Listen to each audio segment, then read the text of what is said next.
Morgan, Arlington's environmental planner and conservation agent. The April 16, 2026 meeting of the Conservation Commission conducted in a remote format consistent with state legislation that extends remote participation in public meetings till June 30th, 2027. This meeting is being recorded and the recording may be made publicly available.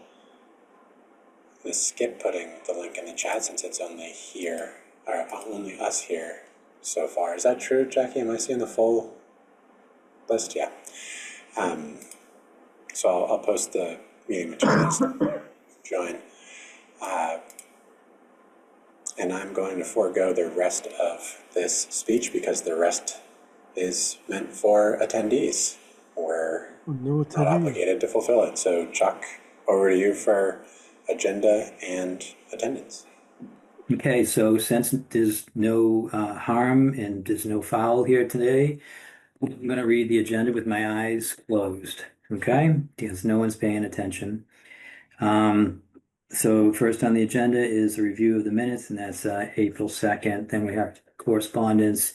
I'm going to go through our liaison updates, and those depend on who's here. We are missing a few meeting members tonight. And then we have a notice of intent for 26 Dudley Street, but I see that it's going to be continued. And then we have a notice of intent for 91 Sunnyside Ave, and I know that that will be heard because I can see the consultant here right now. That's the list, and then I'm going to go through my attendance here. So starting out with Mike Gildersgame. Present. Susan Chapnick. Here. David White. I'm here. David Kaplan. Brian McBride. I'm here. And Nathaniel Stevens is also not here, and Chuck Tironi is here. Associate member Sarah Alfaro Franco let me know that she's not going to be making the meeting tonight. And Eileen Coleman is also not here. And Nathaniel Steven just arrived. Nathaniel, do you want to just let us know that you're here? He gave a big hi to everyone. Okay, so that's the people here. And it looks like our first meeting on the agenda, number one item is to review the April 2nd meeting minutes. David, could you put those on the screen?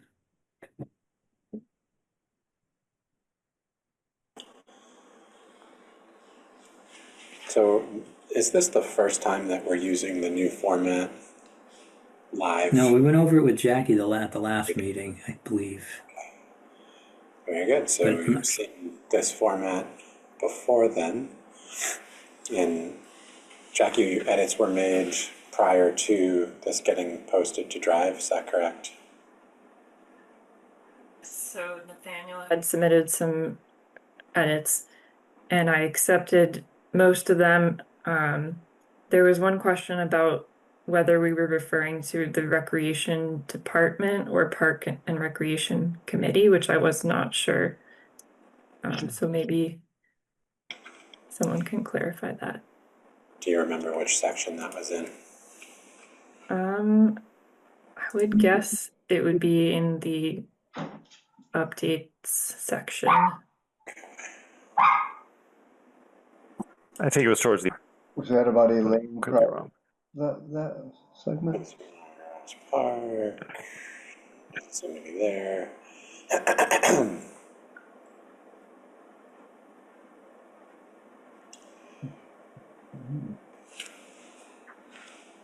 Administrator's report, was it in this section?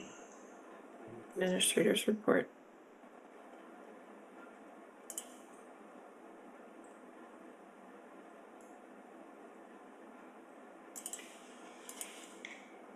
I'm not seeing it there. Let me do a quick search.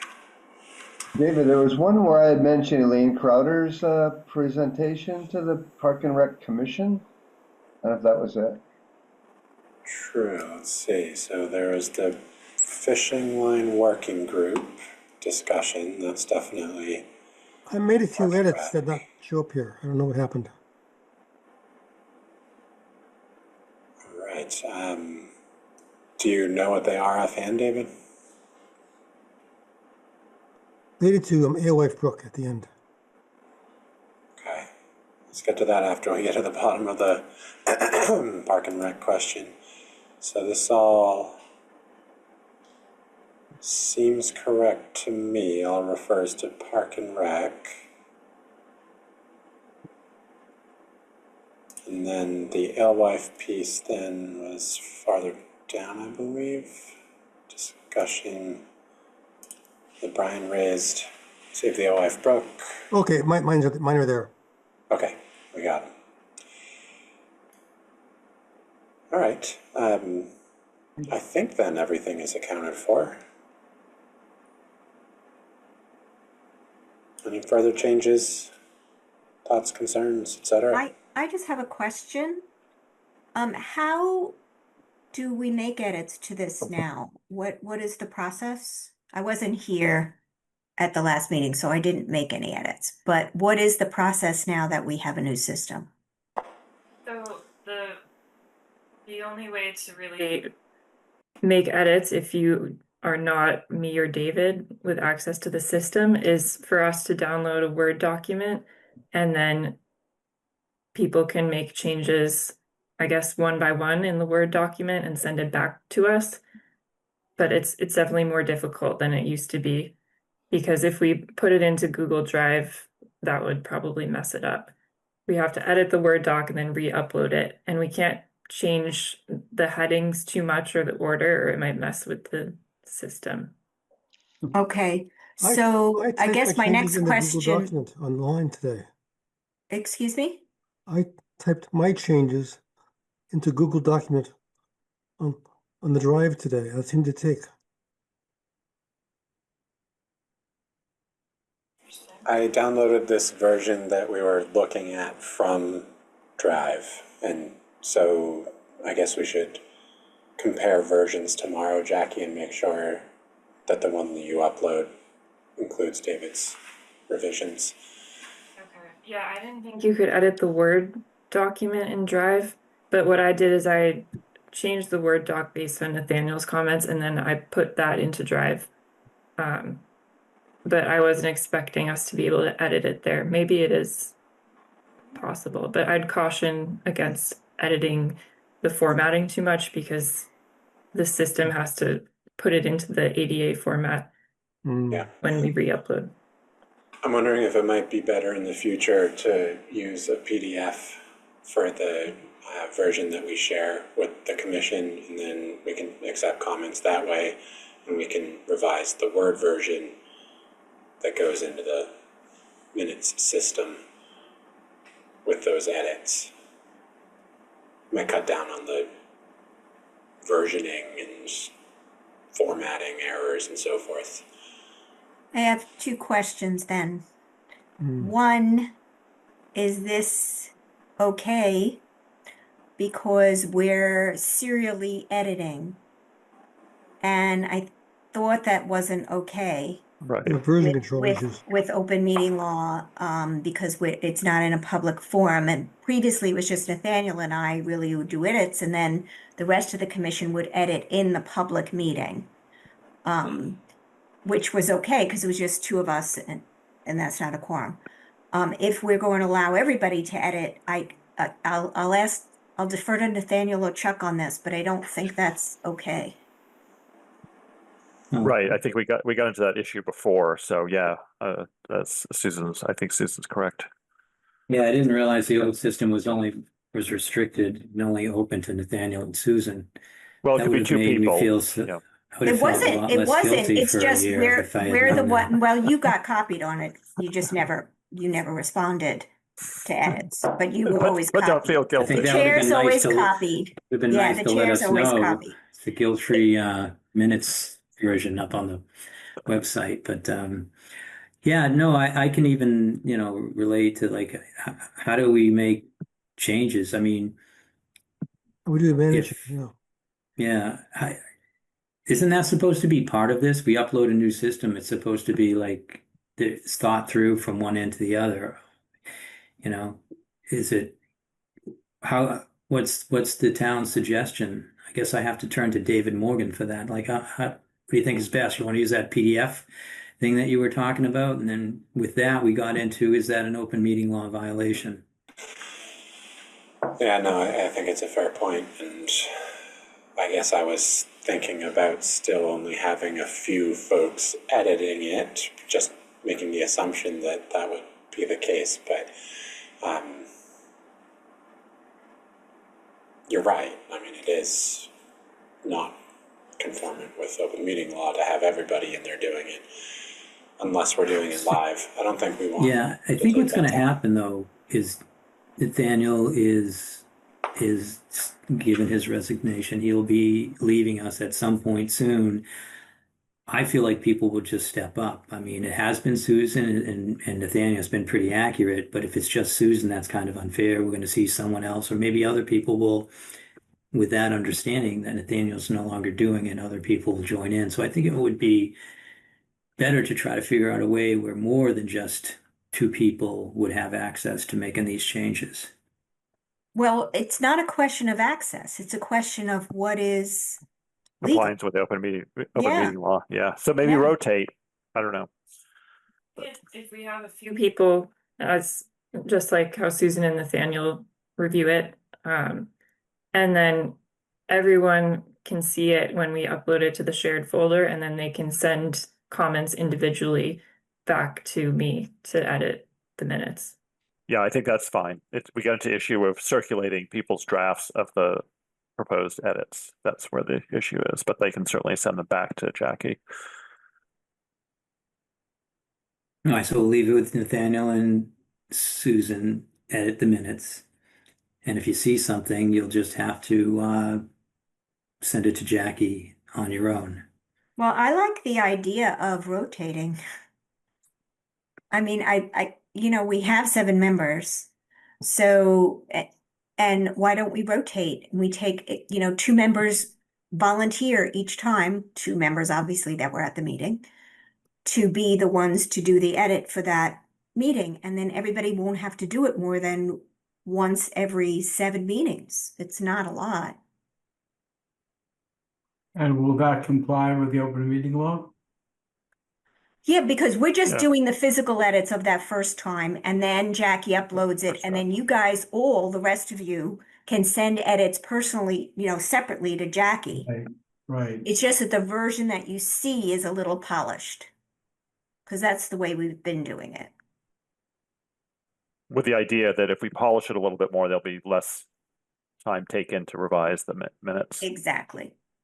And I think historically, Susan and I have been the one who've usually made the most edits. So I think that's how it felt to us, but I'm certainly not wedded to it. Happy to rotate. Yeah, I have to guiltily, again, it's like a confession here. I feel like I really pay attention to what I say and how I do I too. want it to look. But if you're making wholesale edits for the entire meeting, I don't know if I'm going to be able to get it down as you two have.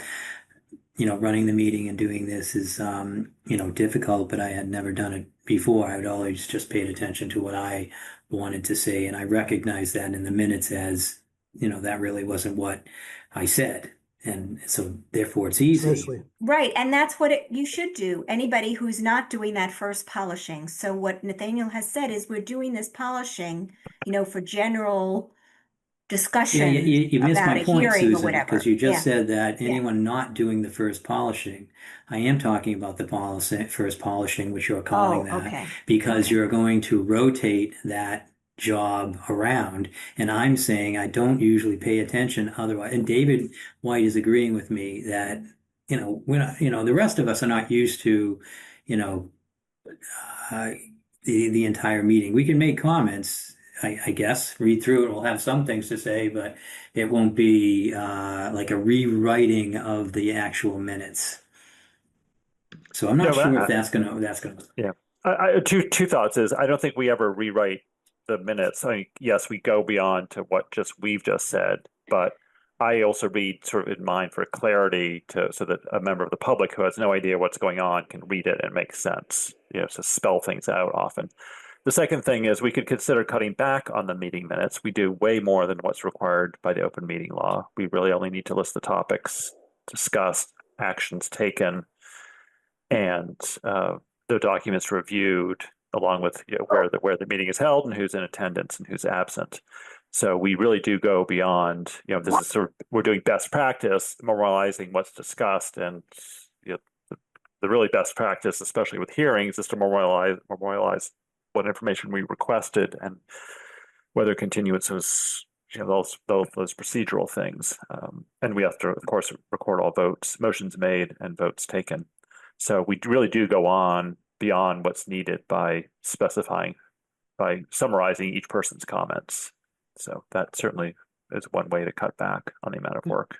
Right. It's useful And sometimes to have when that. I It used to certainly take is, minutes, but I'm just saying. yeah, when I used to take minutes, which I've done, I just put bullets and then say the Conservation Commission discussed the stormwater management system, period. That's it. And then have action items or supplemental material requested by the commission when the continuance was met. Not that Chuck said XYZ and David said XYZ. But I understand from Jackie that it's easier for her to do it this way because she types quickly. So I don't care if it's more than what we need. But if that makes it onerous for us to review it as a review process, then maybe we should reconsider. Thank you. That's what I was trying to say. Yeah. all right, so who's doing this set of minutes? Are you guys going to continue on for one meeting, or you want to hand it Sure. to, I'm let's happy to say, continue for another meeting while David everyone and thinks Mike Gillisgame, ponders it. or Brian McBride and David White? I just want to, what's a good taste? Well, we want you both here. I mean, I think we understand what we're going to get when you guys do it. I think it might be interesting to find out what kind of burden we're doing here. So does anyone else, Mike Gillisgame, David White, Brian McBride, do you feel like you want to take a crack at this upcoming minutes and then report back to the commission if it was easy or not? And then me and David White will do the following one, and then we'll be back I don't to mind. I don't mind doing that. I think what I need to be more clear about is exactly what the process is. So Jackie takes the minutes and would send them out to the people doing the initial review, and then those would go back to Jackie. Sure. Send Yeah, out. that's my understanding. And then those are posted. And if you had some issues with that, if anyone else that wasn't part of that first review had issues with that, they would separately put together a document and send it to Jackie, where she would have to get those changes into your version of the minutes, Mike. Sure. Sure. All right, so we have Mike. Is anyone else? Brian McBride, what do you think? Sure. Love that attitude. Nice. Will we have, Okay. is there a transcript? I don't know if Jackie uses a transcript from the AI recorder or something, or is there a voice record or what? Right. Yeah, I think It's a video. that there is a transcript that's available, and I'm not sure you're going to find that very useful, but it might have gotten better since I've seen it in the past. But I would say when you send the minutes out, to the commission or the two people, that should have a link to the video. Okay. And then when the rest of the commission sees them, that link should be available. I would like to include the video link always with the minutes from now on, so people can refresh their memories. And I think that would be a good thing. So it would be great never to have to ask this again, but if we have to, then we have to. Because I know we started a couple times, it came in a couple meetings, and then it stopped again. But what about that, Mike and Brian? Do you have any other questions about the next No. set of minutes? No. Yep. Okay. Well, we'll look forward to your comments. And did we get a chance to review these minutes, and was there a motion made on them? I'll make a motion to approve the meeting minutes. Can I get a I'll second it. second?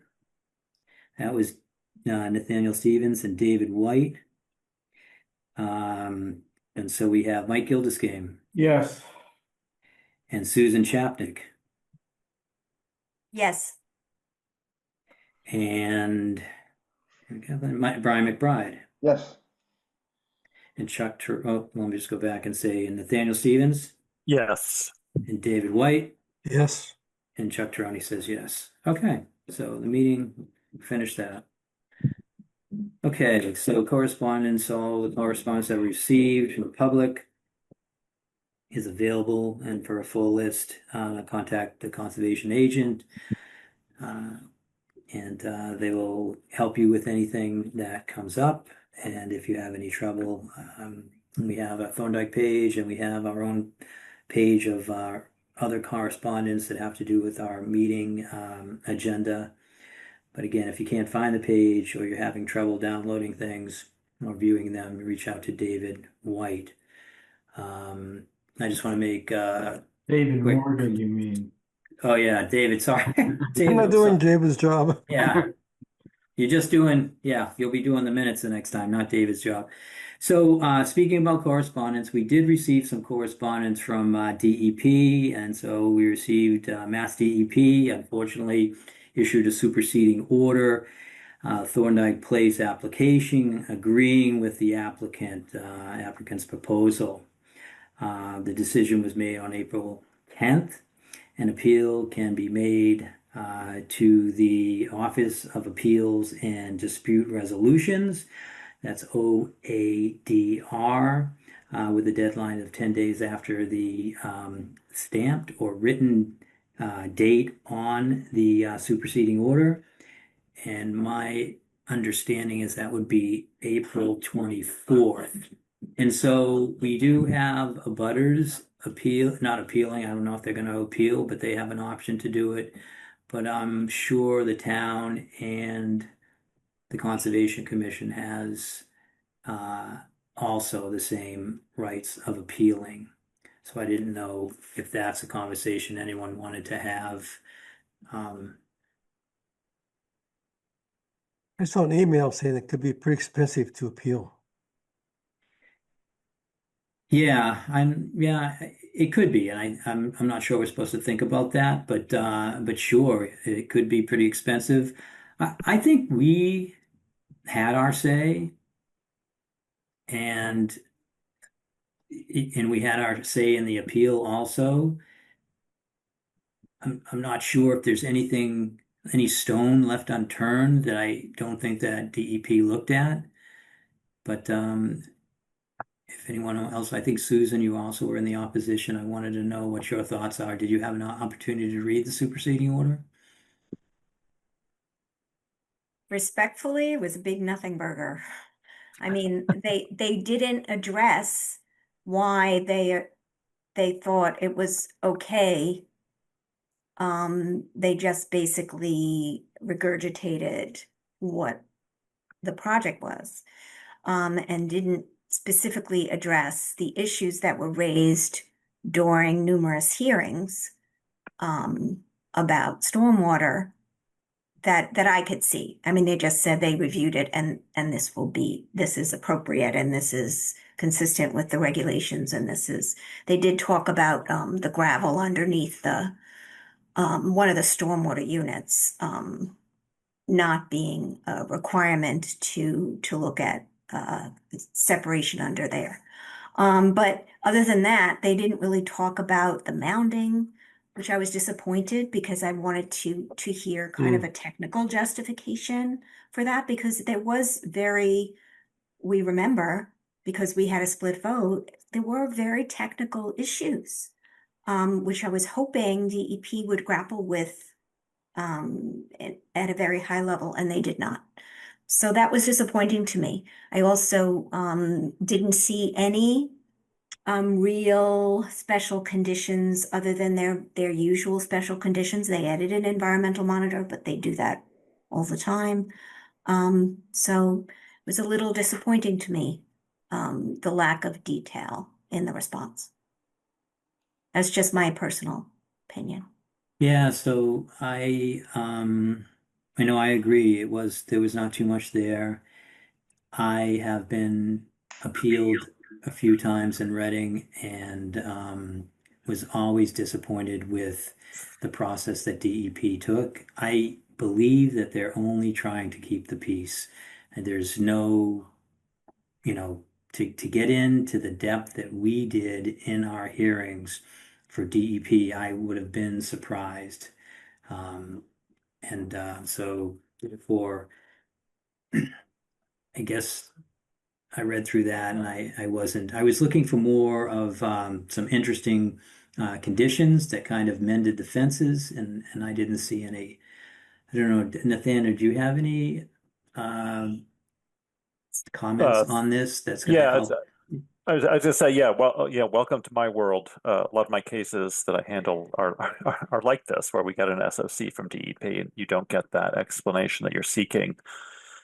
You really unless you go to the next level where you appeal to OADR, and as Susan knows, you need to, but that's a lot of work. Not only is it expensive, but a lot of time and effort to file your. It's a mini hearing, but you file your testimony in writing ahead of time. DEP files their response to defend themselves, and that's often where you find sometimes see the explanation, sometimes not. And then the applicant would have to file theirs, and then you file rebuttal testimony to that, and then there's a hearing with the cross-examination. So it's a lengthy and very involved process. Yes, and it can be expensive, but so yeah. But I think I'm sort of share both of your sentiment that often DEP, their conditions are less stringent than the local conservation commissions. So that's why we sometimes tell clients, be careful what you ask for, and commissions too. We lose control if things get appealed. I mean, in And this case, so, yes, there was no order of conditions. We weren't quite in that Right. boat, but We weren't really appealed. in We general, just didn't take action. right. We Legally. were appealed for inaction. Yeah, there's Right. but it's in line with what I've seen before. But I agree with so Chuck. I think we've gotten into it in more, and we've vetted it thoroughly. So I guess Chuck, I would just, my other, just one second. So my other comment would be if Nathaniel can explain the process that the town and our conservation administrator has during this type of appeal that doesn't include the bylaw. Is it hands off and DEP manages the whole operation? What's your suggestion for no, it goes moving to forward with yeah.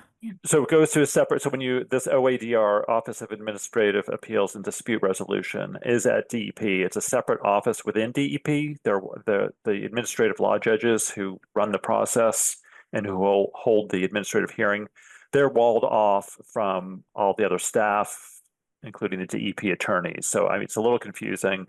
Clients are often confused, like why it's not. They're not objective because they're all employed by DEP, but in fact that they are a separate department, discrete department or division within DEP. So they do review what the staff did, review the superseding order of conditions, but you get to present your testimony, get to present new information as to what's right and things. So the Conservation Commission, as of right, could appeal this SOC, but the burden would be on us and anyone appealing to show why the SOC is wrong, why it doesn't meet the performance standards, and why it's not protective of the interests, essentially the interests of the Act. So the burden's on us and anyone appealing.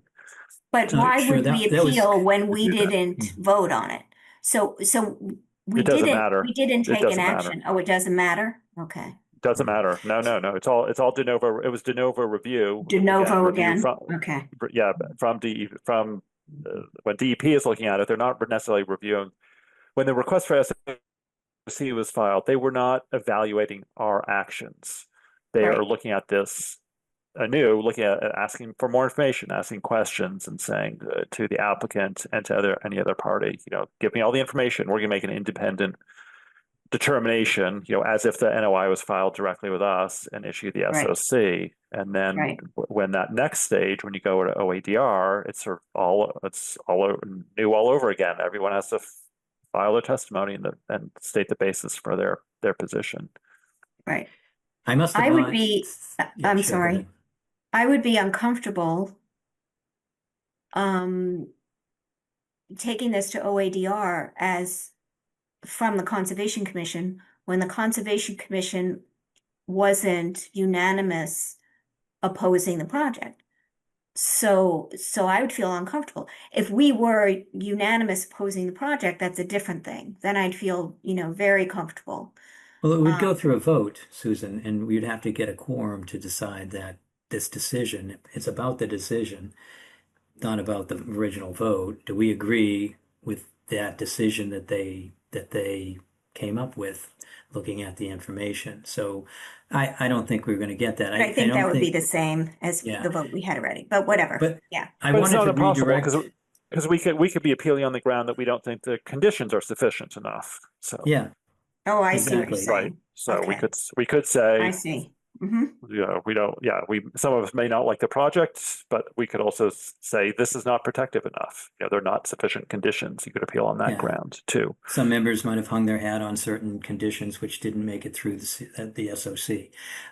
So Nathaniel, that was a great answer, but I'm going to try to ask you again. Sure. If it doesn't get appealed Yeah. and they're starting the project, what is David Morgan and the Conservation Office requirement to do? Do they do anything, or is this project off limits?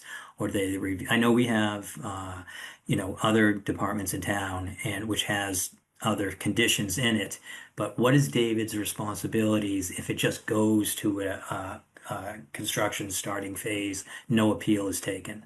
Sure. Right. So the SOC is the operative document. They're essentially DEP is supposed to be overseeing it, but certainly David can be out there and if he sees a violation, if he sees that they're not complying with the with a superseding order of conditions, he can raise that as an issue. I mean, if needed, I suppose With DEP or with the well, both either. I mean, Okay. politically, it would be best to report it to DEP, but DEP may say, "Hey, if you're out there, issue an enforcement order to get these guys to stop." I mean, it's But unlikely to happen that Nathaniel, quickly. we have a permit under 40B, But which that's separate. has, That's separate from the Wetlands Protection Act. right, but don't So- they need to comply with that as well? Yes, they Or do. So just- David could be out there And enforcing David, it. the Conservation Commission is all throughout that permit. Right. That permit has very specific conditions. Right, but I think Chuck's asking about the SOC. Oh, Yeah, okay. that's all I'm asking about. Okay. That's all he's asking about. Okay. So yeah, Alright. so David So likely David might has be a on big on role check. anyway, but Right. yeah, I hear what you're saying. So he might be out there, but yes, Nope. I mean, We wanted to be commissions- clear that he could call out, anything on the superseding order also, along with there's other responsibilities that are going to be out there. I just wanted to know exactly if DEP, so we have small projects. This is a pretty big project. Is DEP, right. would they actually assign someone to this project? Doesn't sound like that happens. They just throw it out there. It's done. They'll look if there's enough. It depends on the region and the enough staffer, issues. frankly. But yeah, no, I agree, and that's one reason they have the environmental monitor, so they don't have to go out in the field. They get these reports and they can look and see and question. Yeah, it depends on the Okay. analyst. I have a case out in the western region, and they're out there stopping by once a week. So they're out there. So David really Morgan depends. has his hand up. Thank you for clarifying that point about my role in this. It's a lingering question for me. To Susan's point about the ZBA decision, the special permit, I think that's expired at this stage. I don't know how that. Oh, really? How is that going to work then? Permit Exactly. Extension Act may have kicked it 2 more years. Yeah, I don't Did you think it's count the 2 more expired. years? I believe so, and we're outside of it even with that. I Okay. don't know if there are any sort of pauses on the clock for administrative action by other bodies. Is that a thing? There might be if there's an appeal. Yeah, under the Zoning Act, there's Zoning Act, and I think it's incorporated by 40B. Yeah, it tolls, the permit could toll for the period of any appeals. Even, I think it may be even an administrative appeal. But I think that's really the applicant's issue at this point. or the ZBA's rather than ours. Entirely, but yeah, just to no, good mention point. that decision could be revisited in the near future, and there may be conditions that follow that process that further involve the Conservation Commission. So it all remains to be seen. I really don't know what's going to happen next. Sure, I have just one more clarifying question. Does that extend to the Conservation Commission, just like if you submit a notice of intent, the Conservation Commission has a right through that notice to enter the property? With a superseding order, is the Conservation Commission was excluded from entering the property under the superseding order? Or can we go in there and evaluate? I know David, you're saying David can and just report it because he is responsible for another department. But can the Conservation Commission go in also and do site visits? Or are we I think we'll check. I thought essentially there was eliminated ourselves from the process? no, I don't think so. I think there was a special condition that allowed it, gave us. In the SOC? I think so. I don't know. I could be wrong. I Okay, thought I didn't get a. maybe Just I trying may to- be missing that, but yeah. I mean, I think I'd have to check on that because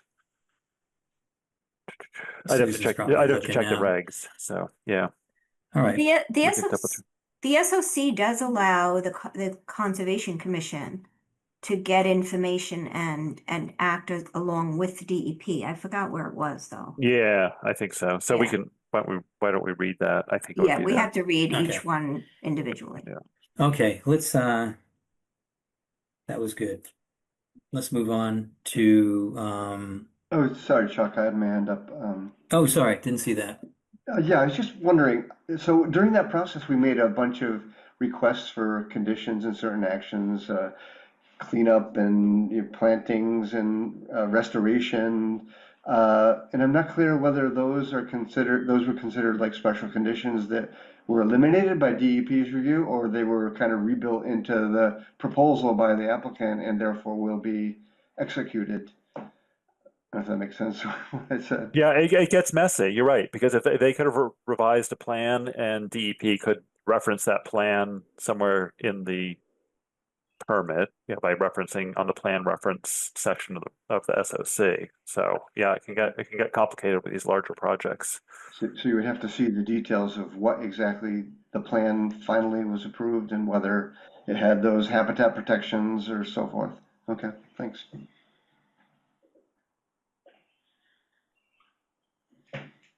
All right.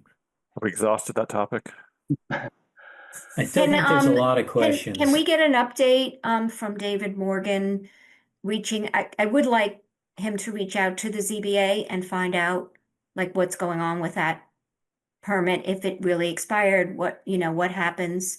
I would like an update to our commission about that because we are very involved with that part of it.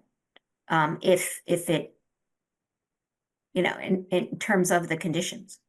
So Could we also ask David to look at the superseding order and let us know where or if it met all the conditions that the Conservation Commission had, and where it's Nowhere like. And I know near. Susan, I can Susan's tell you that shaking right her now. head. Yeah, I know, but it would be great. I mean, you're kind of giving a kind of like a assessment based on but we're not. David could write it up, Okay. and then we'd have it in our hands and Identify what's missing, perhaps. understand it. Yeah. Okay.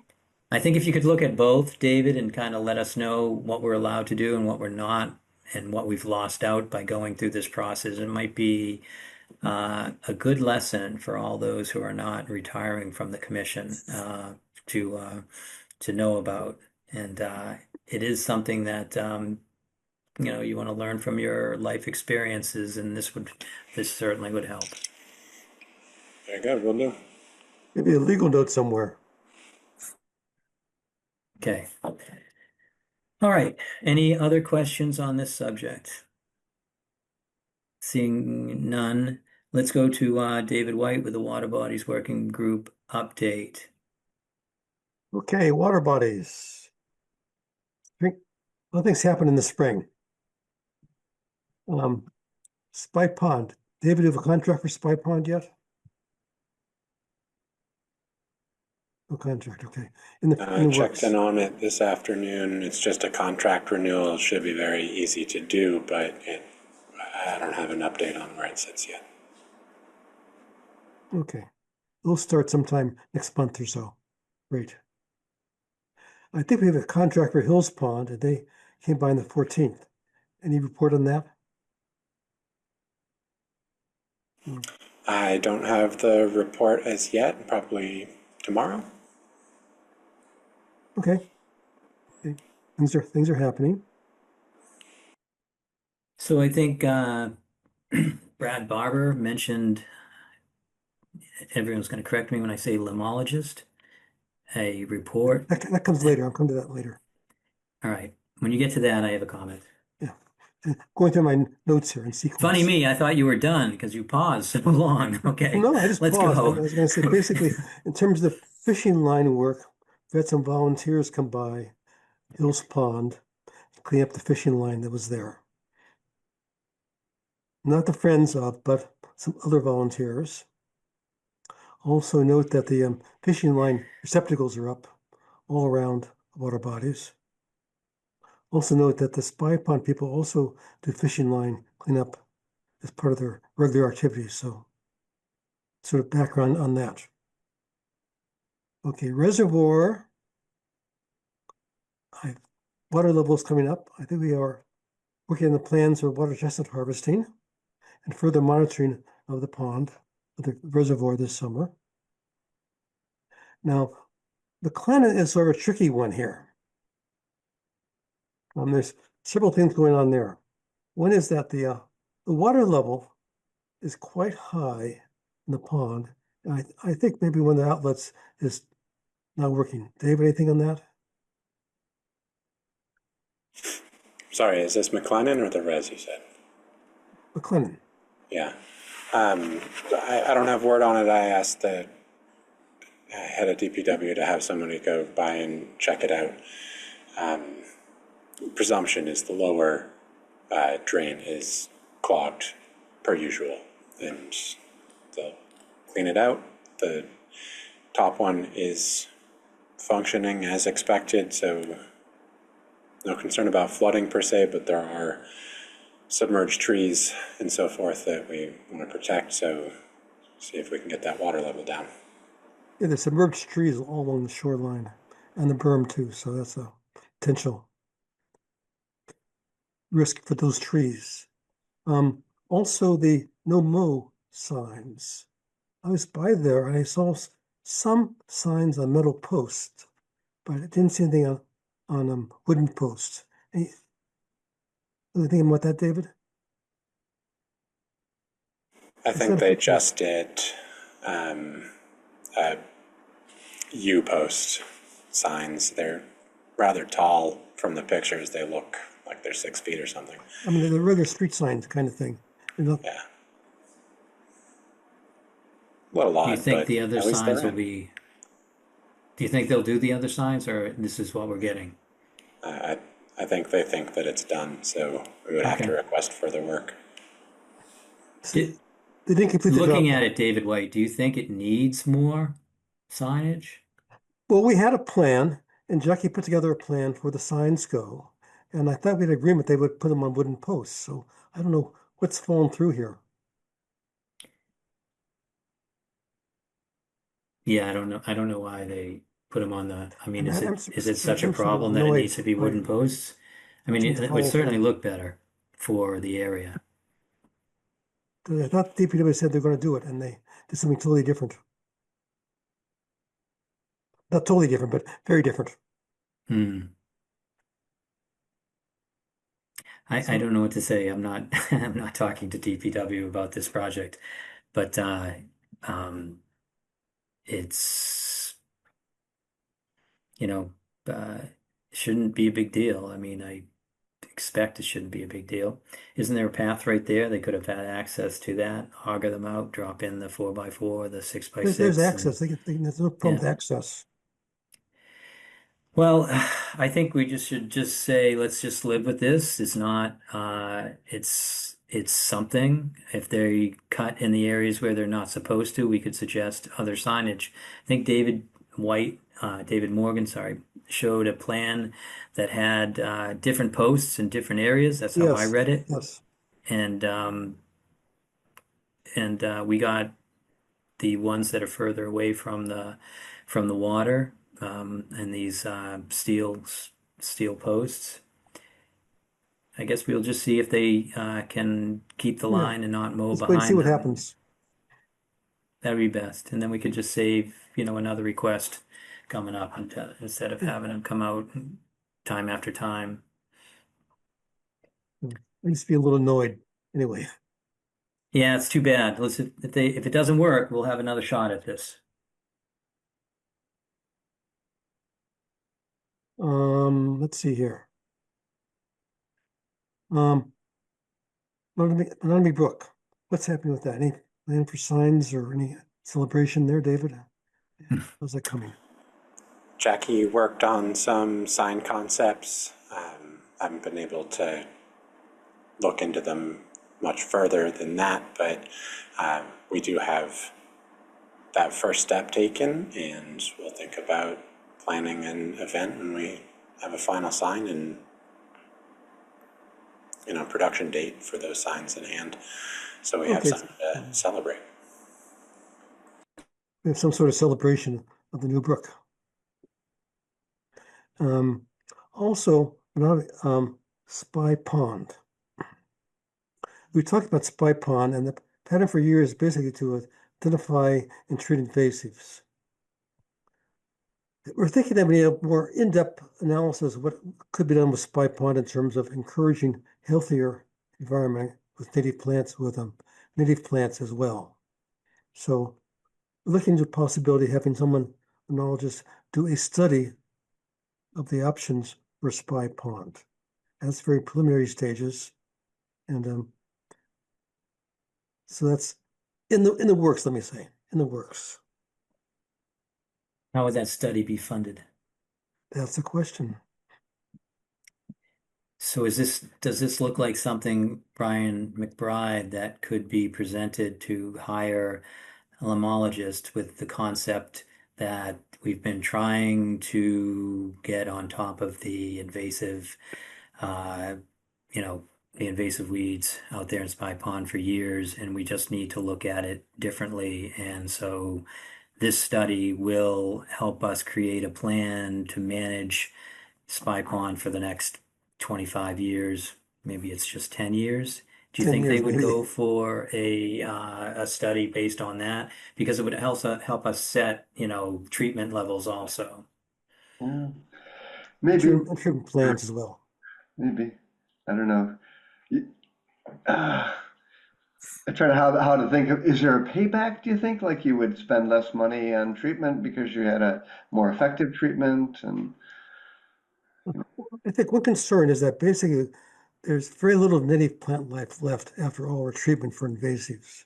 So it's I see. I think they would dial in the treatment so you're not overusing, any kind of aquatic herbicides or anything like that, and um, understand, the vegetation around the bank, and come up with plans for better habitat. So it wouldn't just be what's in the water. It's, a holistic view of everything in the pond and around the pond.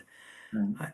I think it might be a smart idea and if they agreed to that, it would almost be like something you'd want to do with every water body, because then we could just base all of our budgeting on such a report. There's some tricks with CPA in terms of maintenance and so forth. We'd probably have to get an opinion from the CPA folks. the thought is there any major expense we could apply for a CPA grant. At this point, we're just talking about studying the problem. We don't know exactly what the stages might be. Yeah. David, do you think there are grants for this kind of thing?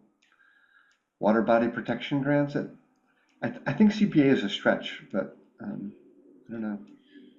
Good. I'd be happy to investigate with the CPA state Yeah. people whether this sort of I think maintenance. CPA might come later, perhaps, after we do some initial investigations. Yeah. So that's Nathaniel Stevens, I think Susan had her hand up before I did. Susan. Thanks, Nathaniel. So, I attended a MACC Lunch and Learn on aquatic invasives today. I think David White was there too. David Wong spoke. Dr. David Wong, he's in the what's group, the water EP. management group, right? Division of Wetlands and Waterways, been there a very long time. Talked about the history, et cetera, but several things really rang true with me. And one important one was reestablishing robustness of the ecosystem and ecological restoration. And I think we need to look, I applaud the Water Bodies Working Group for looking at this issue. I don't think a limnologist is the right choice, so I don't narrow your focus yet. But for years, we've been just dealing with chemicals and aquatic invasive control, and there's no natives anymore. There are no natives. And when I was more active on the Water Bodies Working Group, I looked into, oh, can we plant natives? Can we buy them? Can we plant them? But you have to know what you're doing. You have to know the pH. You have to know the sediment. You need to dredge. Where are you going to plant? Which areas are you going to look at? What's the nutrient level now? And you're not going to get a one size fits all for Spy Pond, the reservoir, and hills. So you're not going to get that. You have to Very different. do a study for the individual pond. And I think it's an ecological restoration. And I would bet that under the moniker of ecological restoration, you might be able to get some study money from CPA. Hmm. And there also would be other grants potentially available. But I do think this is a great approach because there are no natives left. Aquatic natives. There are, on the shore, but there are no natives left to speak of. Has been all killed off. Yeah. So that's my 2 cents. Nathaniel? Yeah, Thanks. Nathaniel. A couple of things. I thought that someone did a watershed study of one of those three ponds we mentioned like 4, 5, 6, 7 years ago. I thought David White, I thought you guys had something done. SWCA did something. I thought we had a watershed study. We did. It One of those. wasn't to this extent. I think. Okay. Yeah. All right. But Thank I'm you. wondering if that was the reservoir and not Spy. I'd have to look it up. Yeah, I couldn't remember. And then the second McLennan thought too, in- also. McLennan. Yeah, Yeah, could we have did been. do McLennan. Maybe McLennan. Okay. I thought it was McLennan, I maybe think, yeah, maybe McLennan. Hills Hill or Spy Pond, but I could be wrong. My other McLennan wasn't comment really was that I one. think the generic environmental impact report for aquatic vegetation, which must date from like 2000 or 2002 or even earlier. Rumor has it that was going to be redone. I thought I heard from DEP saying that they were going to try to republish that again. I don't know. Was there any mention that? Not at this meeting, Mention but there that was at phase. MA at the annual meeting. It's You are correct, AZ, Nathaniel. yeah, right. So at Okay, the thanks. All annual right, so MACC meeting, I did attend a workshop, and they said that that's coming out this year. this year, okay, so it might be worth waiting for that or something, or looking at that as well, so as Yeah. to not reinvent the wheel. Right. I know it's not location specific, but it should have some helpful information. Each pond is special in its own way. All right.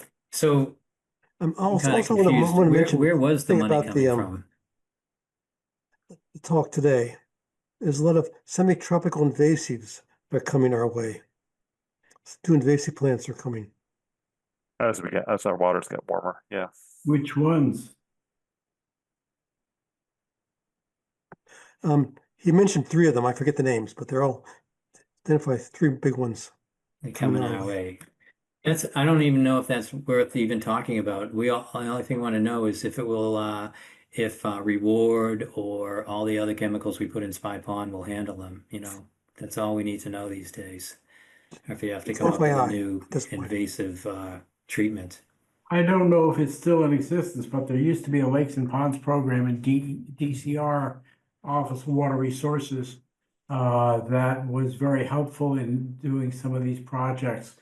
It might be worth looking into to see if that program is still available and still functions the way it did when I was there. In terms It of does. helping That's who presented at MACC, and that's the updated guidance that Nathaniel was talking about. Oh, So that's the same group, Mike. Yeah. Okay, before we move on, David, my question was, you seem to not think CPA money is needed. Where's the money coming from for this limologist? we're not quite sure how much a limnologist analysis would cost. And but we definitely think if anything big is planned, that probably have to be from CPA funding, not from our funding. So you are We'll looking at possibly get a grant CPA. too for a study, but we don't know exactly what the financial needs are yet going forward. Okay. All right, so you're still working on this plan. I mean, we got a lot of pushback. It seemed like we got a lot of pushback. You were at the meeting with the finance committee, but they were pushing back on our the amount of money that we carried over. And so I just want to make sure that these things are covered, or we're going to go to CPA when we can, or get some grants, because that's always well received. All right, so it's almost 8 o'clock. Do we want to rush through our reports here from all of our liaisons, or move on to the two hearings? I know that we have someone waiting to do one, and that's 91 Sunnyside, and then come back to liaison reports for Tree, Sims, Fishing Line, and the administrator's report. Or do you want to spend 10 more minutes on all of those? I will So take it's one. it's up Yeah. to all you all. One of those two hearings is being continued, right? Yep. And so it'd be good to get people out of here if they don't have to stick around for the stuff they're not here for. Yeah, I vote for Um, doing the hearing. Okay. So I'll just go with that, and I'm gonna say chair's privilege. I'm gonna move number 10, DEP file number 910378, notice of intent for 91 Sunnyside Ave, to the top of the list. The Conservation Commission holds a public hearing to consider notice of intent for construction of an addition, single-family house, sunroom, carport expansion, and replacement deck, stairs, replacement landing, grading, utilities at 91 Sunnyside Ave. Areas proposed for alteration of the buffer zone, adjacent upland resource area, bordering land subject to flooding, and riverfront area associated with Alewife Brook. And we have Maureen Harold from Norse Environmental here. Maureen, is your microphone on? Introduce yourself for the record. And if you have screen sharing and you're going to show us any of that, Sure. start right in. Thank you. Thank you, Mr. Chairman. My name's Maureen Harold from Norse Environmental Services, here on behalf of the applicant. Let me bring the plan in. Okay, so we filed the notice of intent with the commission to replace and enlarge a sunroom, carport, construct a second floor addition, back stairs, replace the landing next to the walkway, mitigation, plantings, grading, and associated utilities within the 100-foot buffer zone, 200-foot riverfront area, and bordering land subject to flooding. So we have the bank of Alewife Brook, which is a perennial stream. It's located off-site and flagged in the field by wetland flags 1B to 4B. We have an associated bordering vegetated wetland flagged in the field as 1A to 3A. I'm not sure if the commission is familiar with this area of town, but basically this is a bunch of row houses.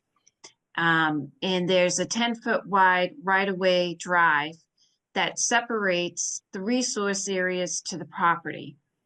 This colored line that you see, these are the proposed erosion controls. As you may be aware, Alewife Brook also has 100-foot, 100-year floodplain or bordering land subject to flooding, and that is elevation 6.7. So basically, this entire area is within the bordering land subject to flooding. We have the 100-foot BVW line, as well as the 200-foot riverfront area. So the entire lot is within the 200-foot riverfront. Unfortunately, this is a rather small lot. It's 3,003 square feet.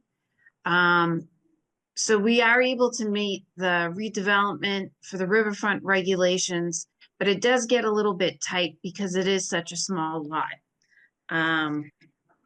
And I can go through the different regulations if the commission would like. And I actually, let me pull up some pictures. Okay, so this is the back of the property. There was a sunroom located in this location. This is a different view of the sunroom. It was recently raised. That was noted in my report. And the reason that it was recently raised was, I guess it was in very poor condition. It was a safety and a hazardous concern. So the homeowner actually had taken it down. So I estimated that the original carport altered approximately 59.4 cubic feet of floodplain. The new proposal proposes the sunroom and a deck off the sunroom. It's going to be proposed on 8-inch by 8-inch pressure treated post with concrete Bigfoot system footings. So somewhat similar to what this neighbor has over here, but essentially the sunroom and the addition and the deck will be completely above the floodplain in and of itself. We're proposing to alter 9.6 cubic feet of floodplain, and that's significantly less compared to the almost 50 cubic feet that this structure was altering at the time because it was essentially enclosed. The new proposal will look somewhat like this, where you would have the carport underneath. Essentially, it will be completely open, thereby minimizing the floodplain alteration. Riverfront. So this structure was built in 1948, obviously predates the Wetland Protection Act and all the local wetland bylaws and regulations. The riverfront regulations say at a minimum, we have to improve the overall existing conditions. We are proposing to incorporate mitigation or native plantings. We want to put that towards the rear of the property. Obviously within the riverfront, as close to the river as we possibly can be. We're not providing any type of stormwater management, at least under the Wetland Protection Act. Single family dwellings are not subject to stormwater management. Let's see, the proposed work is not closer to the river than the existing conditions. We have the driveway and the 10-foot wide right of way. Let's see. As mentioned, the entire property is located within the 200-foot riverfront area. And most of this work is proposed on existing impervious area. As you can see, we have the existing driveway here. And so between the existing impervious area, taking down the original carport, constructing the new sunroom and the second floor addition above. We're proposing 48 square feet of new impervious area, total alteration of 160 square feet within the riverfront to replace and enlarge the sunroom and the carport. And we are going to propose 160 square feet of mitigation or native plantings. I'm going to bring back the actual plan itself. Jackie was kind enough to provide us with an email. Part of the proposal, we're not proposing any compensatory storage because it's really quite de minimis in terms of alteration within the floodplain. It's just the post itself. The sunroom, the addition, and the deck are all above the floodplain elevation. Mitigation plantings, I need to show that on the plan, and I'm happy to do that. Jackie had mentioned that. And I believe I need to address the climate resiliency. And I also got DEP file numbers. So my hope for this evening was to introduce the project to the commission and get any type of initial feedback and come back to the commission with that information. And I can open it up with any questions or concerns. Sure. Maureen, you know that DEP issued technical comments for this project, and one of their first project comments is about filing under 10585. I do see a reference in your application for 10584, but can you explain if that's the case or where we're at with this this So, filing? Mr. Yeah. Chairman, this is part of the notice of intent filing, the notice of intent report. I addressed 10.585, and I went through all of the standards that I just spoke about. So that's been addressed. I addressed each standard. So you are filing under 10585? Yes. Yes, this is a Okay. redevelopment. You know, the structure was there. I think I said 1948. 1948. I have a historical image from 1995. Here's the structure.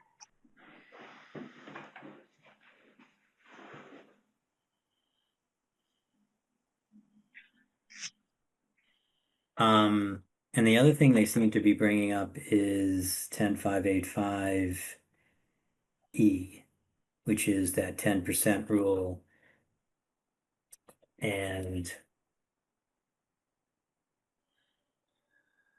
they're looking Right. for that calculation of degraded area on the site. So I can provide that on the plan. And that's not a big deal. I'm happy to provide those numbers. You know, it's interesting because the redevelopment for riverfront regulations wasn't or isn't supposed to penalize existing lots. And I think in general it doesn't. But this lot is 3,000 square feet. So 10% is 300 square feet. So obviously it's challenging because the lot was created in the 40s and here are the existing regulations.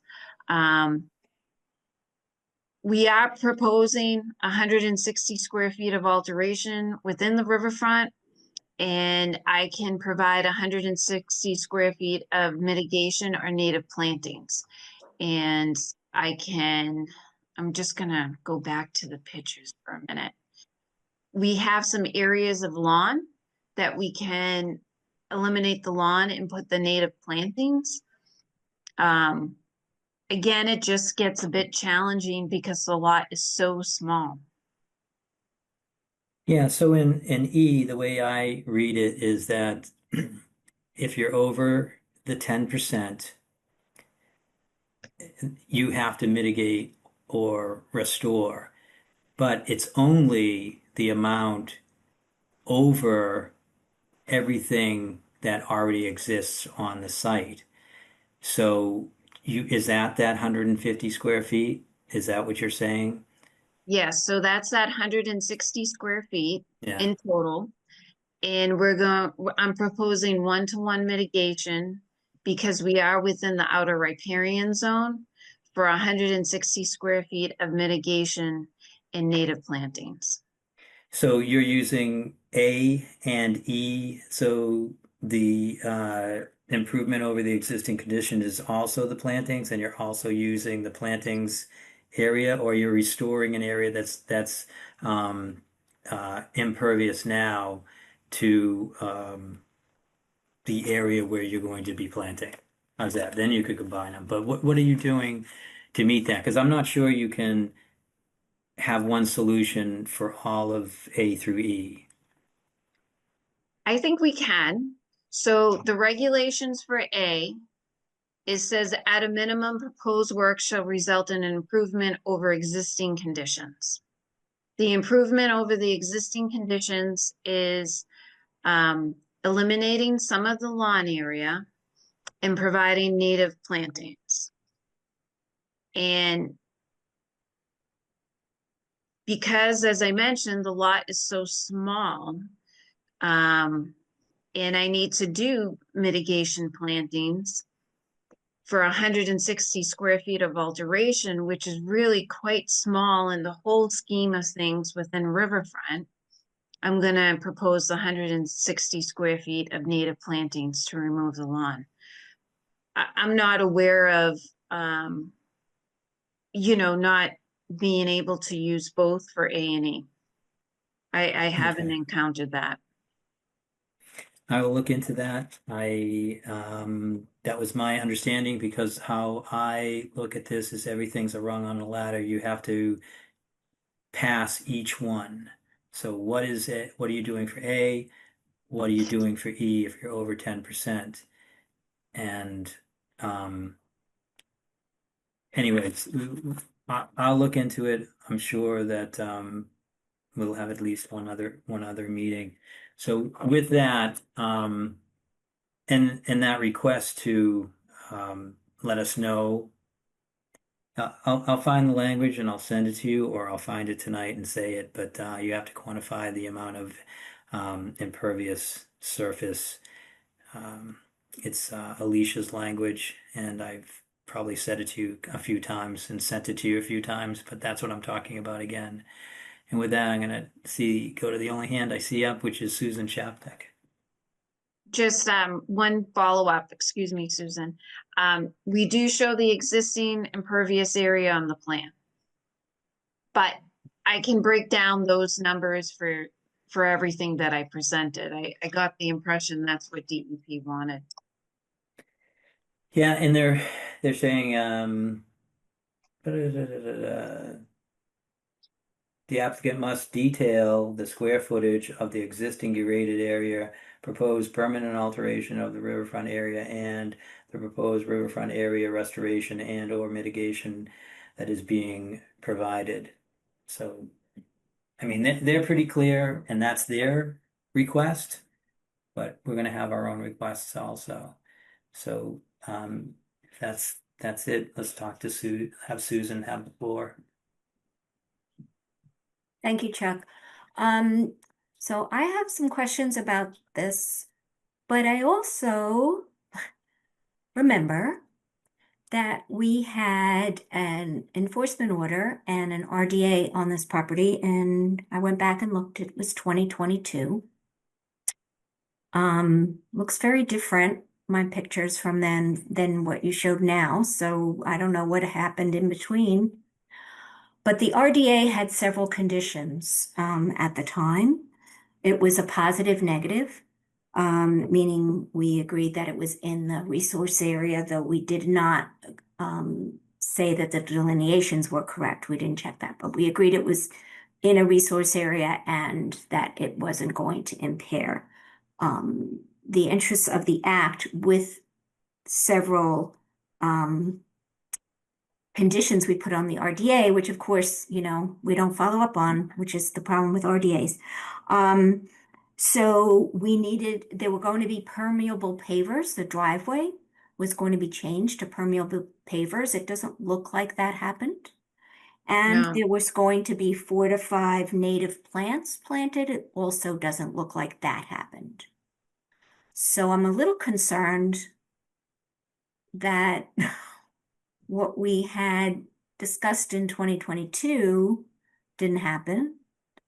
And I guess I'm asking you to start from there. Do you know what happened with that? So And this is yeah, the first that I've been informed of a previous filing and an enforcement action on this property. So thank you for letting me know. They just didn't do the work. So if they didn't do the work, in my opinion, it's kind of a moot point. I don't know if there's a local bylaw to close out the DOA with the Arlington Conservation Commission. If you have paperwork, I am more than happy to file that to say that no work was started or completed under the DOA. In terms of the enforcement order, could you shed some light on that? Why that was issued and what work was performed without a permit? yeah, there was the Could I construction interject of real it. quick? Sure. Are Yeah. you sure you have the right address, Susan? This It being says 91? 99. Is it not 99, Sunnyside? 91, No, we're at this is 91. an application for Oh, I'm 91. sorry. Excuse me. I thought it was 99. Listen, Commissioner Chapnick, this is the best mistake you've made Okay. for my So client. sorry. So it's So not a sorry. problem. So Huh. sorry. I thought it said 99. I misread. I do remember that house too. Yeah, Long time okay. ago. I take it back. Then I do have some questions. So it is a tight lot.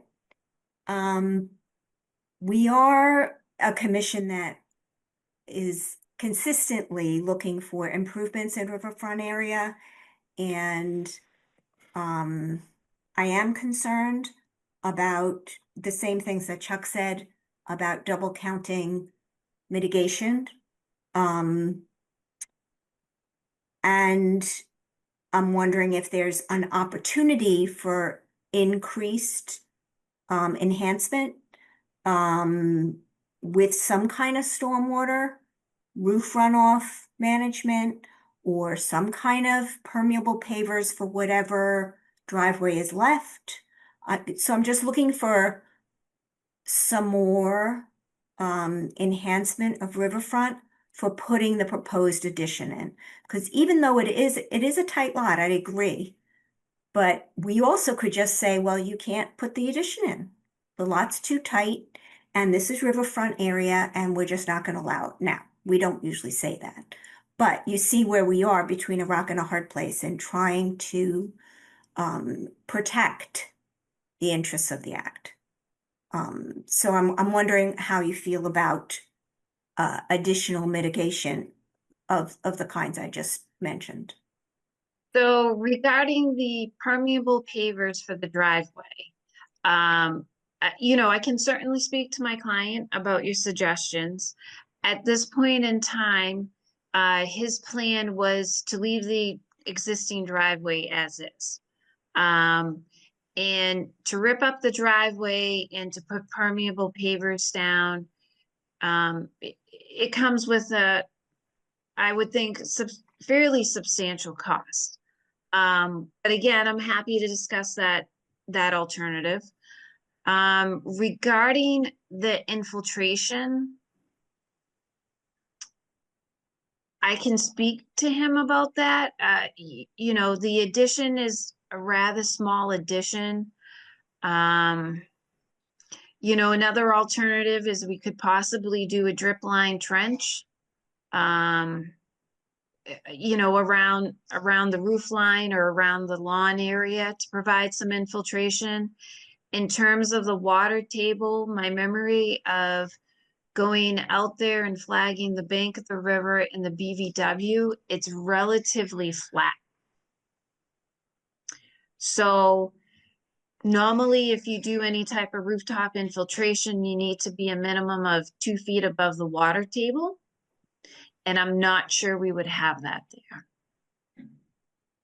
But again, I can speak to my client about additional mitigation. Thank you. And I just feel like I need a site visit, Chuck, because it's hard to visualize this from a plan and just a few pictures. So I just wanted to put that out there too. Yeah, I think we would like to do a site visit here. I think it might be a little bit challenging next week, vacation week, but certainly before the next meeting. I see that David Morgan has his hand. I think Maureen makes a good point about the separation of the infiltration and the groundwater. And I would have a similar thought about the permeable pavers in a driveway replacement proposal. I don't know how much separation's needed necessarily, probably depends on the product and how it's configured. Do you know how much but, separation there is right now? oh, very little. No, I mean, I no, think that- I think I don't want to do, I don't want to do that. I don't want to shoot for the hip and run for luck. I think if you're going to make that statement, David, I think we need to know what we're talking about here. Yeah, no, I agree. And I was going to suggest that if we propose any condition or, alteration of the project, whatever, that we put it in front of engineering to review whatever gets proposed to make sure that it's going to pass muster with the stormwater management. Yeah, isn't that separate from proposing a infiltration system? I mean, I know that engineering can do it, but we also understand what you need for separation in these things. Don't you think we'd be asking for a test pit first, even for our own edification? Sure. Yeah, that was also in the back of my mind. I agree. Yeah. This- I, Oh, I'm sorry. I'm not saying we're going there. I'm just saying if someone wants to go there, if a commissioner wants to say, look, I want these things, I think that's fair and an investigation should happen. And I don't think it should be like, hey, I don't think that works, but I don't have any information that it does or it doesn't work. I would even accept information from like next door or up the street might even be, valid. It is my recollection also, but I just didn't want to guess. That's why I jumped in there, David. And one of the ways, I don't know how the town or the city works with infiltration trenches. But a lot of towns don't require that separation because it does provide some infiltration. So I think that might be an easier alternative for my client in terms of cost and money and improvement.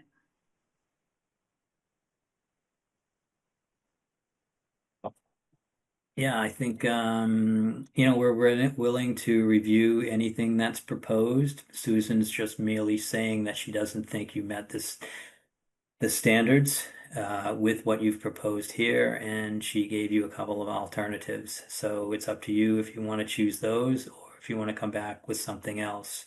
But again, if we were going to do like pavers and all that, we would want, if someone's going to put that amount of money into something, you would want to make sure it's going to last a while.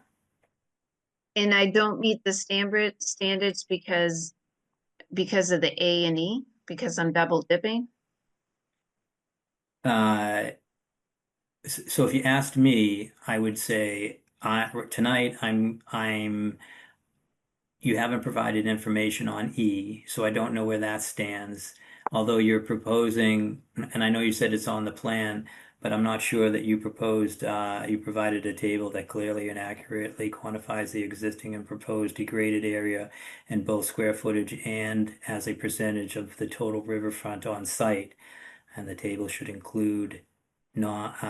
include non-regulatory and irrelevant categories like semi-degraded or non-degraded categories like lawn or landscape. So I've sent that to you before. I think that I even heard from Rich Kirby at LEC. He knows this. It's something that Alicia put together, but it helps commissioners understand. I'm only looking for a number. If that's 160 square feet, like we talked about, where does that fit in? But the other question on top of all that is that, does that satisfy A or and E, or does it only satisfy one? I think that would be something I wanted to look into between the next, now and the next meeting. And so you should look into it too, because it'd be great if you came up with more mitigation. That's what Susan was saying. That's why we got into the rooftop infiltration or something else. So let's, like, you know what, at the end of the day, the commission can make their own judgment based on what they perceive the regulations are. So you may be stuck with more mitigation at the end of the day, no matter what. Right. And I think a site visit is an excellent idea because the commission's going to really see how small the lot is and how far away the river is. And the fact that we have this driveway that provides access to the rear dwelling of all these row houses. So, Yeah, yeah, I agree. There are a lot. It's a surprising area. it's actually kind of neat. Yeah. Neat and surprising. So, okay. Do you want to talk about a site visit now? Because Maureen, you need to be involved in that. Oh, sorry. Are there any other questions from other members of the commission? And I don't think anyone's here, but is there any questions from anyone attending tonight's meeting on this application? Looking quickly, I don't see anyone but us. Oh, I do see. No, I don't see anyone. Maureen, and commission member, I know I want to go. I know Susan wants to go. Any other members want to go to a site visit? Okay, so I'm away next Thursday through Sunday, but here up until Thursday, and of course after Sunday, the week of our meeting, our next meeting, I'll be here. Let me just make sure. Seventh You know is what? No, that's not true because our next meeting is May 7th. May 7th. Yeah, we so have a we little have time, right? we have a little time, yeah. So it could be the week of the 27th, and it can be the week of the 4th.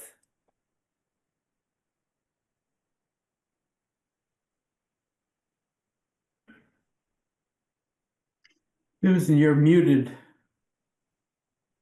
Thanks, Mike. I'm on vacation the 2nd through the 9th, so I'm actually going to miss that May meeting and I can't do a site visit. Can you do it If this hearing is before? continued to the May meeting, I'm fine with that. I could do the Mullen Rule and I could do the site visit before that. So I'm available the beginning of next week if that works for some people. I know some people are away next week. So What? So you're going on the 2nd, but what about the week of the 27th? yeah, I'm available then. Yeah, so the week of the 20th and the week of the 27th works for Susan. Right. I think we could find a time Okay. in that time span. Okay. I am unfortunately not going on vacation. I am available pretty much anytime, any day. So the 20th, 21st, and 22nd is all that's available for me on that week. I would like to stick to that. If that works, it would be a morning meeting, or it can be any time the following week, except for Wednesday, it can't be an afternoon meeting.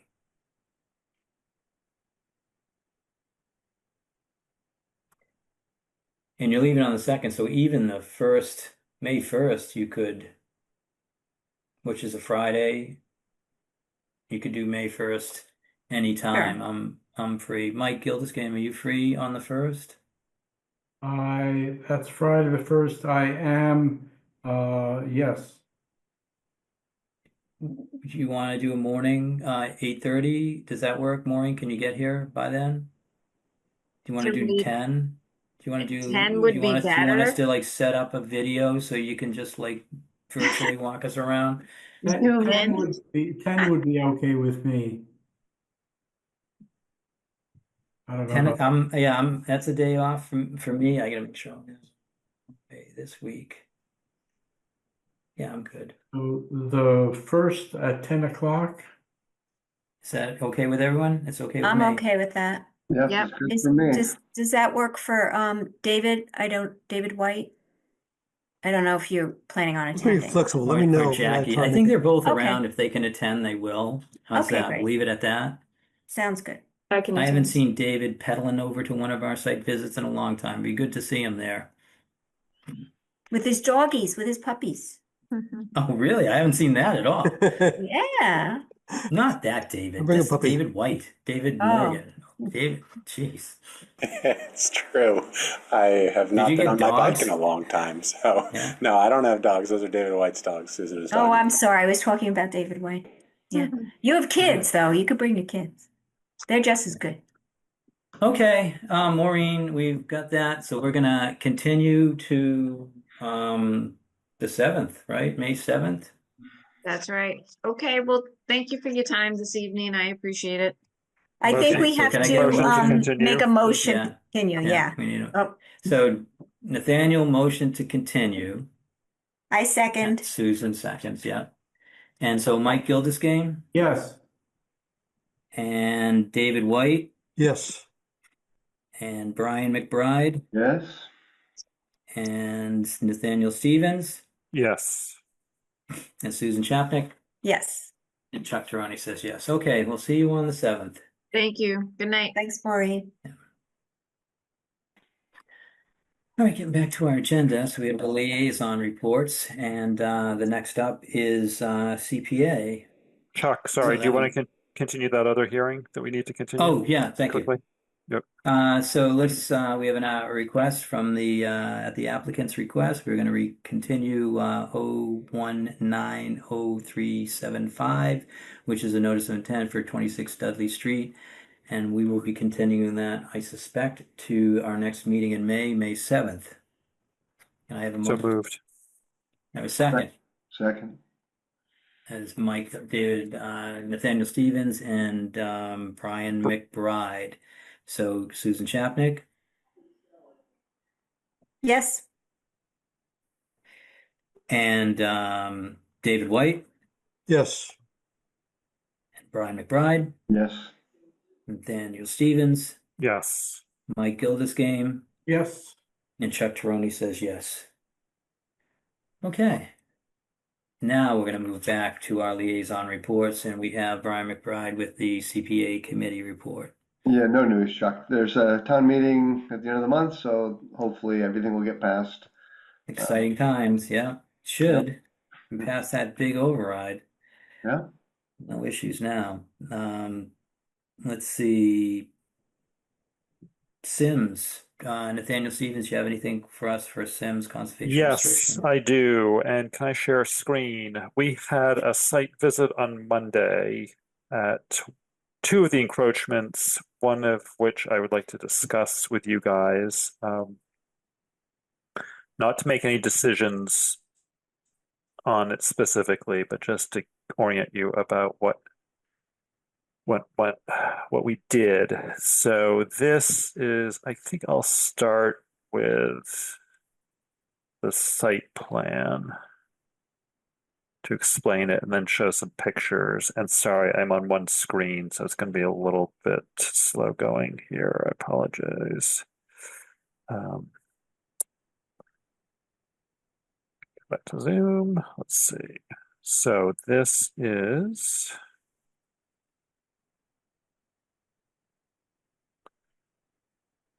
all right. Hopefully everyone can see my screen. Yep. Okay, great. So Vista Circle. So this is on the east side of Sims, the east side of the woods. Whoops, I need to go the other way here. So this is Sims Drive. You see on the Sims Circle, that leads up to the buildings. The lower Vista Park is down here, is what we're dealing with. This is the one. So the high Vista Park, the upper Vista Park is where you have the nice views. It's much more landscape. The lower Vista Park is down on the other side of the road. There are some views, more limited views, but it's a more natural looking park.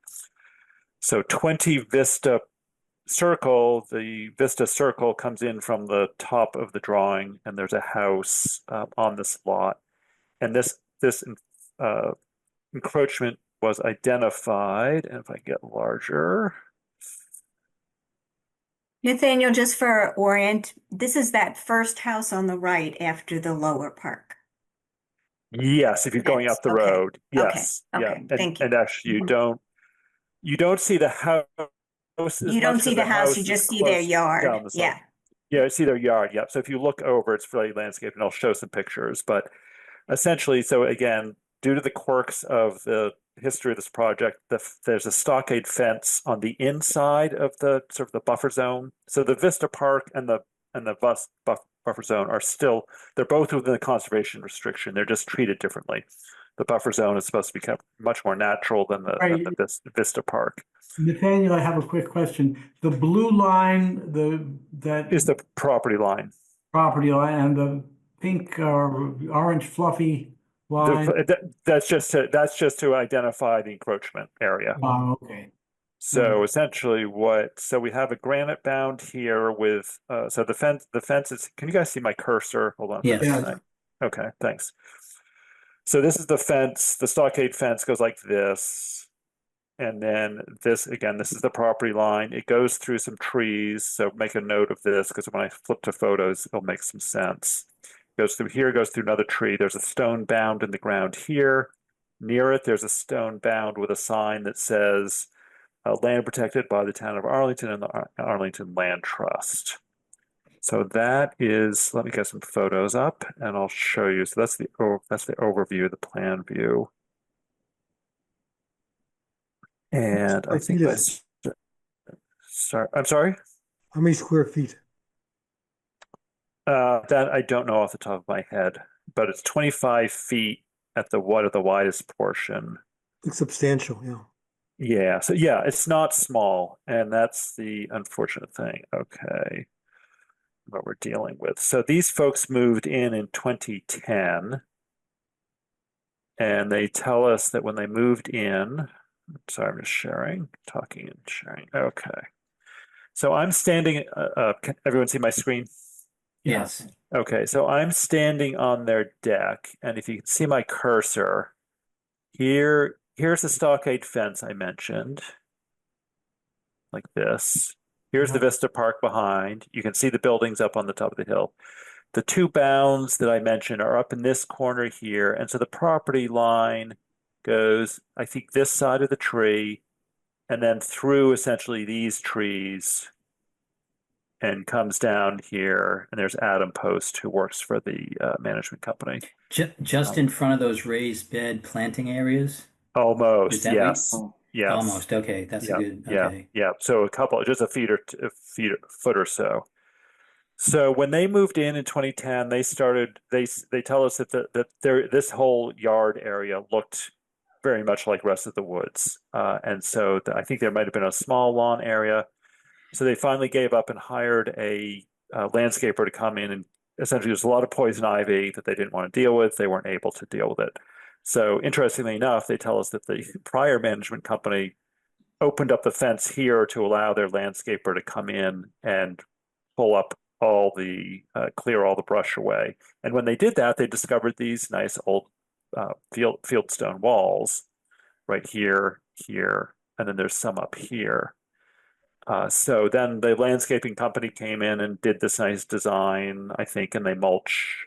And this happened maybe in 2015 or so. So and then they've subsequently installed these beds where they have vegetable gardens and things like that. So they, of course, said that they had no knowledge of this area. They were very upset to get the letter late last year from Beals and Thomas, who enclosed that plan that we were just looking at, showing what this encroachment was, because they said that they had no idea. Unfortunately, around that time or soon before, it's a couple. He apparently suffered some sort of accident where he has some bad head injuries, so suffers from seizures and things.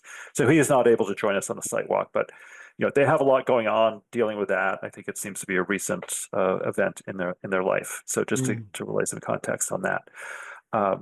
So of course, we discussed a number of things. I tried to explain the importance of the conservation restriction, the idea behind it, and the idea of it being open to the public, being open public and not look like someone's backyard, and the idea that it's supposed to be a natural area. Of course, a couple of comments, again, they say that they did not know and things, as someone pointed out the other day, even despite the sign up here, they didn't think to inquire about what does the sign up here mean if it's conservation area, what does that mean and stuff. And again, this is a problem that we foresaw, the land trust and I at least foresaw was going to be an issue when the neighbors settled with the original developer to keep the fencing on the inside of the property line, right? Not on the outside. Yes. But we were not a party to that. No one's been able to find that agreement, but that's explains why it was. Anyways, I think they would like to keep the fence up here because there are high school and maybe other kids who come up and drink at this park, and they just wanted to be separated a little bit. They did not like the idea of moving the fence. So we just brainstormed, we heard each other out and brainstormed. No one made any commitments. But they were not warm to the idea of moving this stockade fence, right onto the property line. And their druthers would be is to let them, continue to use this area until they sell the house, grant them some sort of license, Not surprisingly, I mean, if we were in this situation, I think we'd say, we'd like to be able to continue to use this and we'll promise to have it restored when we leave, type of thing like that. I did caution them. I said, certainly this year don't, because she said, well, my landscaper is coming. And I said, well, probably not a good idea to have them come and do anything, please leave this area alone and things like that. And then the other factors for them is, I guess, if they mow the lawn up here, they need to get only way to get the lawnmower down to the lower portion is to roll it down through the conservation restriction area and things. So even if there were a fence here, they would have liked to have openings there. They say that they don't have the funds to provide a fence of their own, of any style, I guess, and things. So we discussed, I don't know, we heard each other out, exchanged ideas, but of course, I again made no commitments. After we left the site, Adam here said, one possibility is to have sort of a soft fence that the owner of Sims could install some sort of hedge through here. So it's a vegetative fencing to demarcate the property line. So that's something we've not approached the property owners about that yet, but that just came up since Monday as one possibility. Who'd fund that? And the property owner would do that. They seem to volunteer. So here's a picture just looking down. I just wanted to spin through and looking down the hill a little bit. Can you show us where the property line goes on this one? I don't know if that guy's standing in the same spot. Yeah, he's standing about the same spot. So it goes down here like this. And then there I think it goes this way. And they had some complaints like, look, the fence is falling over. We're looking at this. So Adam said he would take care of these things here quickly. So that will hopefully make them a little happier. The flower beds again. This is standing sort of down in front of the trees, looking where the property line goes up. So the property line essentially goes like this through the trees and up like that. That's looking down where those fallen fences were. This is looking along the fence line. Someone came in and propped this fence up because it was falling down. And I guess actually in the past, a tree fell from this side and over onto their lawn, and they paid to have it cleaned up. So they were kind of upset about we thought we owned it, but now it turns out we cleared a tree away that we didn't own, and we did not know who to contact. Wow, I don't know. This is yeah. Nathaniel, anyways, who built that fence originally? Why is that fence there? Is it? Well, as I said, the fence is here because there was a settlement agreement between some neighbors and the original developer. They appealed the special permit. It went to court, and the case settled, is my understanding. And part of the agreement was that the fence was going to be on the inside.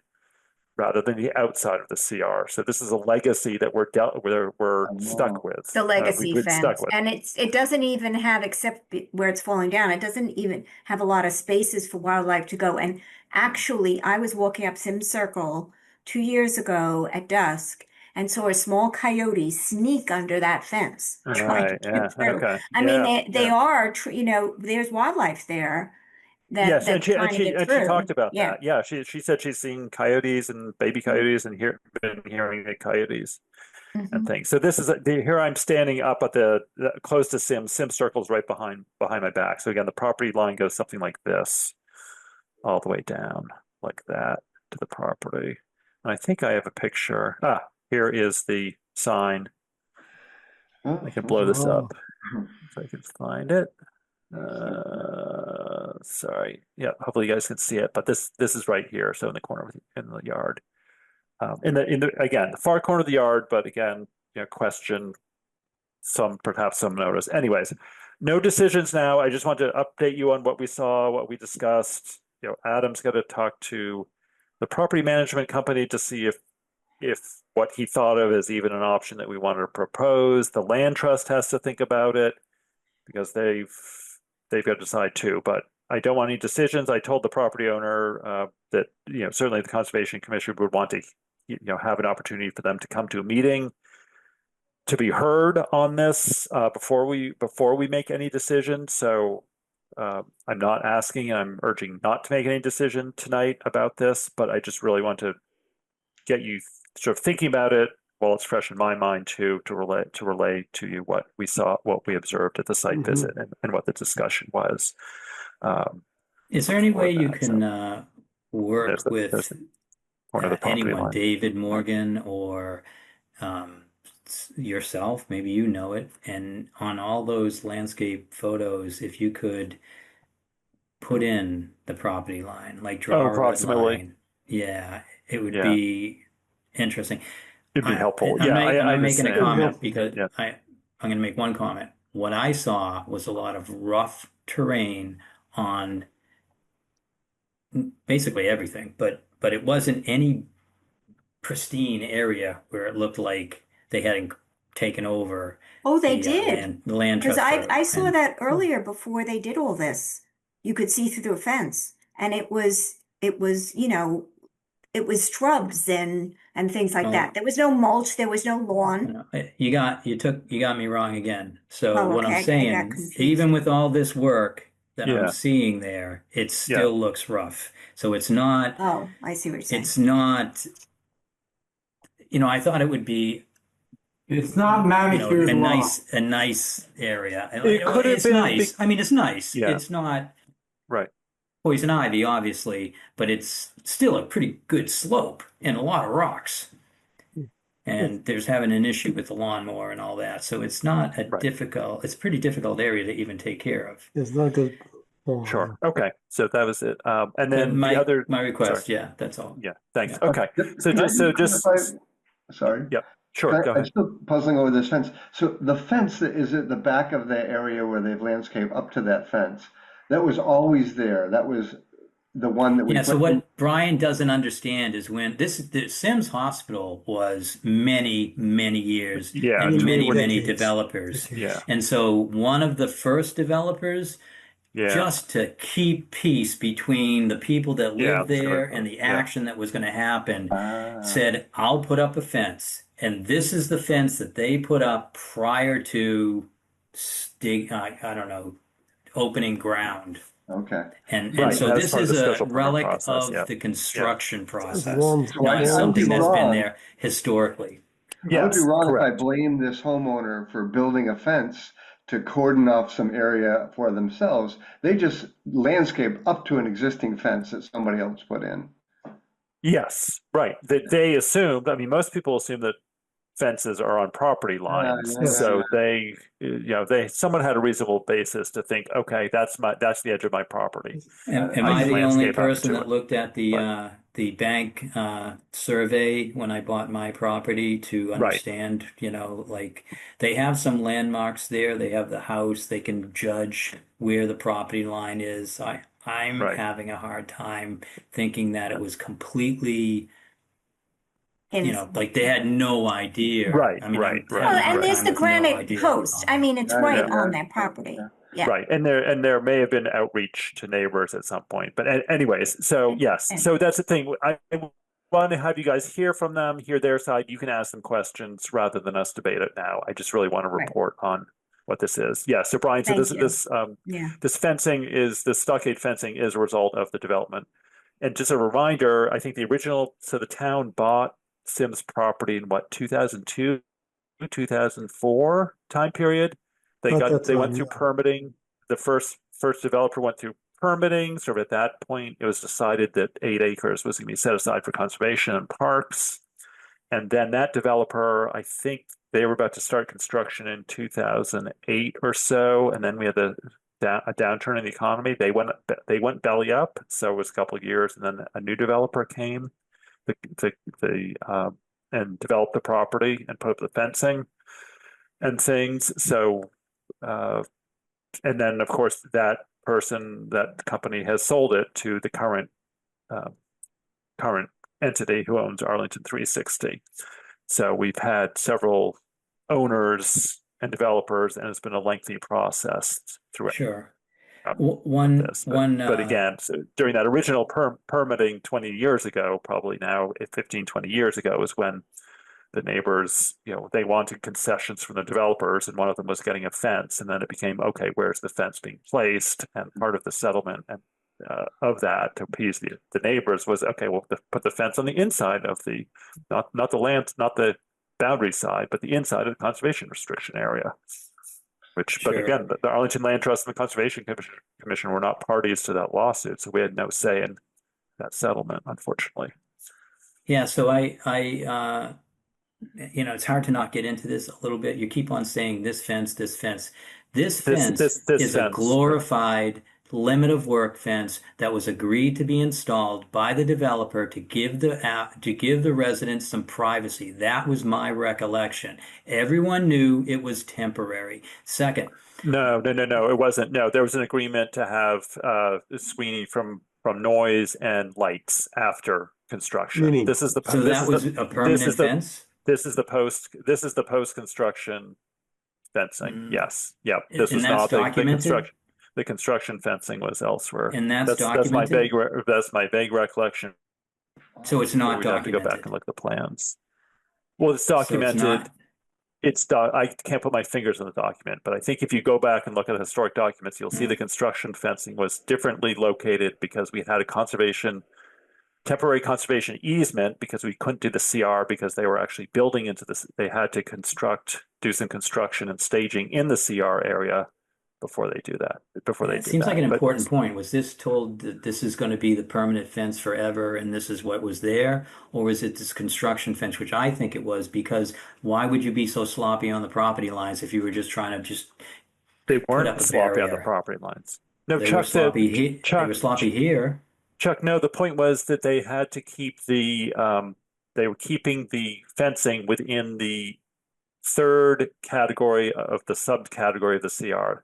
Remember, the CR is divided into 3 subsections: the Vista Park, Lower Vista Park, and what's called the buffer zone. This fence is on the inside of the buffer zone, so it's placed where it's supposed to be. It's not construction fencing. You don't have construction I'll give up fencing. on that one. That's I mean, great. what construction fencing usually construction fencing is a chain link. It's not. I haven't hardly ever seen. I mean, you've had more experience than me, but putting up stockade fence for construction fencing. I think there was a huge, we're talking 2 different stories, but my recollection was the people didn't want that. So they didn't want it on the property they- line. They wanted didn't it want closer to chain the length. development. Yeah. Anyway, my next point Yeah, is sure. when a developer gets a property, they have to survey it. And so I'm wondering, and it sounded like that this person bought the house in 2011 and the work happened 2010, I think. and the work happened in 2022. And I'm wondering if there were survey stakes and if that plan's available showing like stakes set in the ground, because then they would certainly have known where their property is or how was that explained No, I that they don't think. didn't do these sections? I'm confused. What's the 2022 date that you're mentioning? You said that's when the property was purchased. No, That's 2010. the start of this. Oh, you said No, 2010. 2010. Yeah, sorry if I misspoke. Oh, okay. Sorry. Yeah. So they got it the year after. I can't honestly cannot remember when Sims was actually built. Okay. I know it was built by 2015, 2016, because I was at a meeting there with Brian The Rary, but I timeline. can't remember. We'd Yeah, I'm have to just look and wondering, see. But we're getting into the obviously weeds on without this, I think. the thought One was at question. some point there were stakes put in the ground along the property line so the surveyor could pick them up to put it on a plan. Yes, there are bounds there, and one of those bounds is there, I think. Yes, the property's been surveyed several times. And it sounds like they may have not been there when that happened, because if this happened in 2010, I don't know, like we need the plan and we need the date on the plan, and they were there, and then after that, 2011 or whatever, that's how they missed it. I guess. Sorry. Yeah, I'm not following this, but anyways, yeah, we can get more plans, share what documents I have about this. People can investigate. There's lots to look at. David White. Is the forestry work on track? Forestry Forestry plan is forestry management plan. Thanks. Yes, that's the other aspect of the call. They're close, unfortunately. The Dan Cathcart was waiting for, so he has a vendor who he wants to use, but for due diligence, given the price of these types of projects, he really wants to get a competing bid. He was expecting one from another vendor. They pulled out at the last minute. Sometime soon? Just actually minutes before our call on Wednesday. So he's scurried and he's getting bids from two other people. He's aware that the sort of the window to do this closes at the end of May. Otherwise, we have to delay a year. So Yes. he's scurrying. He knows that we're all anxious to get going. So and the vendor who he wants to use, his preferred vendor, knows that he wants to use him. So we're, fingers crossed. And but it was a real setback that this other competing person pulled out. And he actually thinks that that person wasn't going to give an apples to apples bid anyways. So he's hoping to get additional bids by next week, the following week. Okay. Wish them luck. Thanks. And then the other thing to discuss is that with my pending departure on the Conservation Commission, people should start thinking about who would like to take over this fun project. Can we invite you back just for this? You don't think you can wrap it up before you leave? Oh, good God, no. You have a long history in this. I don't think you're the longest Thanks. history in this. I'll be available as a resource, but to run that makes sense. This needs a monthly meeting to prod everyone along. I mean, people are cooperative, but things just move slowly. So that's all. Anyone who's good at project. What time is the meeting usually? Project management. It's anytime during the day when all 4 or 5 of us can meet. So we do it by Zoom. We do it by so it's during like working hours. Is that what you're saying? Generally, yeah, 8 to between 8 and 5. So, we could do it on Fridays. Daniel's we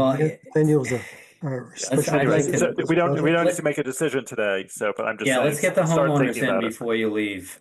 I mean, I think that would be good to have your history along with them here, and maybe we can get a lot of action or a little progress there. David White, you have your hand up. I was from before I was saying we should try to get Nathaniel involved somehow, maybe as an associate or something, to keep on top of this, because it's a lot of history here. Nathaniel only knows it. Yeah. Okay. No, we can certainly discuss that, but how long we will see. Anyways, 26 years. 26 years this month. Well, that's being appointed. I moved into Arlington, October of 98, and I think I was at the yanked to the Conservation Commission meeting by December of 1996. So a little bit I don't longer. know. I think he's, I'm gonna let Nathaniel go. If it was up to me, I'm gonna let Nathaniel go. We can call him if we need him. But otherwise, I'm gonna cut all strings. He deserves it Yes. for sure. Thanks. Um, Too kind. okay, That's thanks, the report. Nathaniel. That was a lot. That was a lot. It's a very difficult little section. Yes, very good. So we're going to move on to our newest add-on to our updates, our liaison report from our brand new fishing line liaison, and that's Susan Chapnick. Susan, do you have anything to report on the fishing line working group? Nope.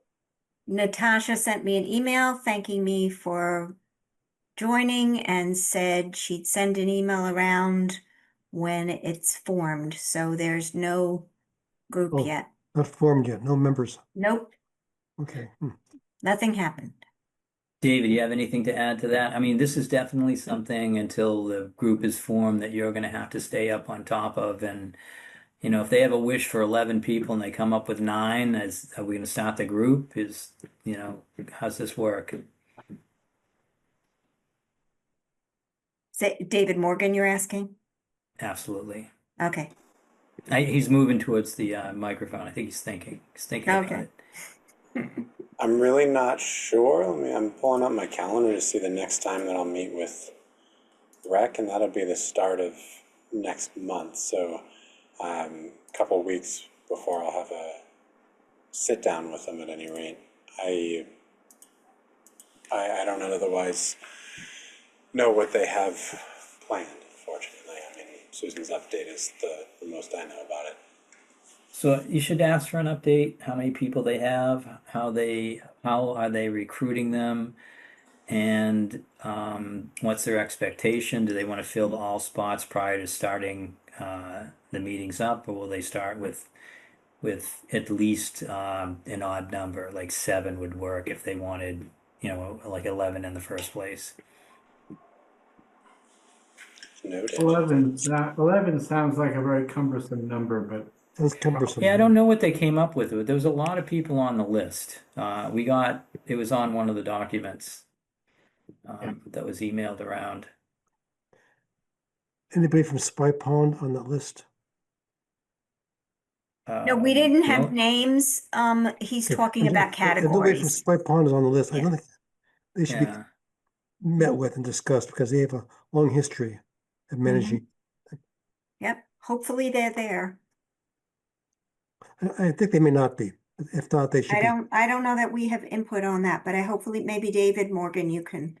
Well, Yeah, I David, tried can to you get add somebody from that Spy Pond to to volunteer. some of your Nobody comments to volunteered. that if you're That struggling to we find need a people, Spy it looks Pond like the committee Spy Pond representative. people Yeah. would probably put someone on I try to get somebody to the volunteer, maybe committee, and twist that would arms or fill at something. least 1 seat. So that sounds like we have 2. We'll I have think it should 2. be somehow represented.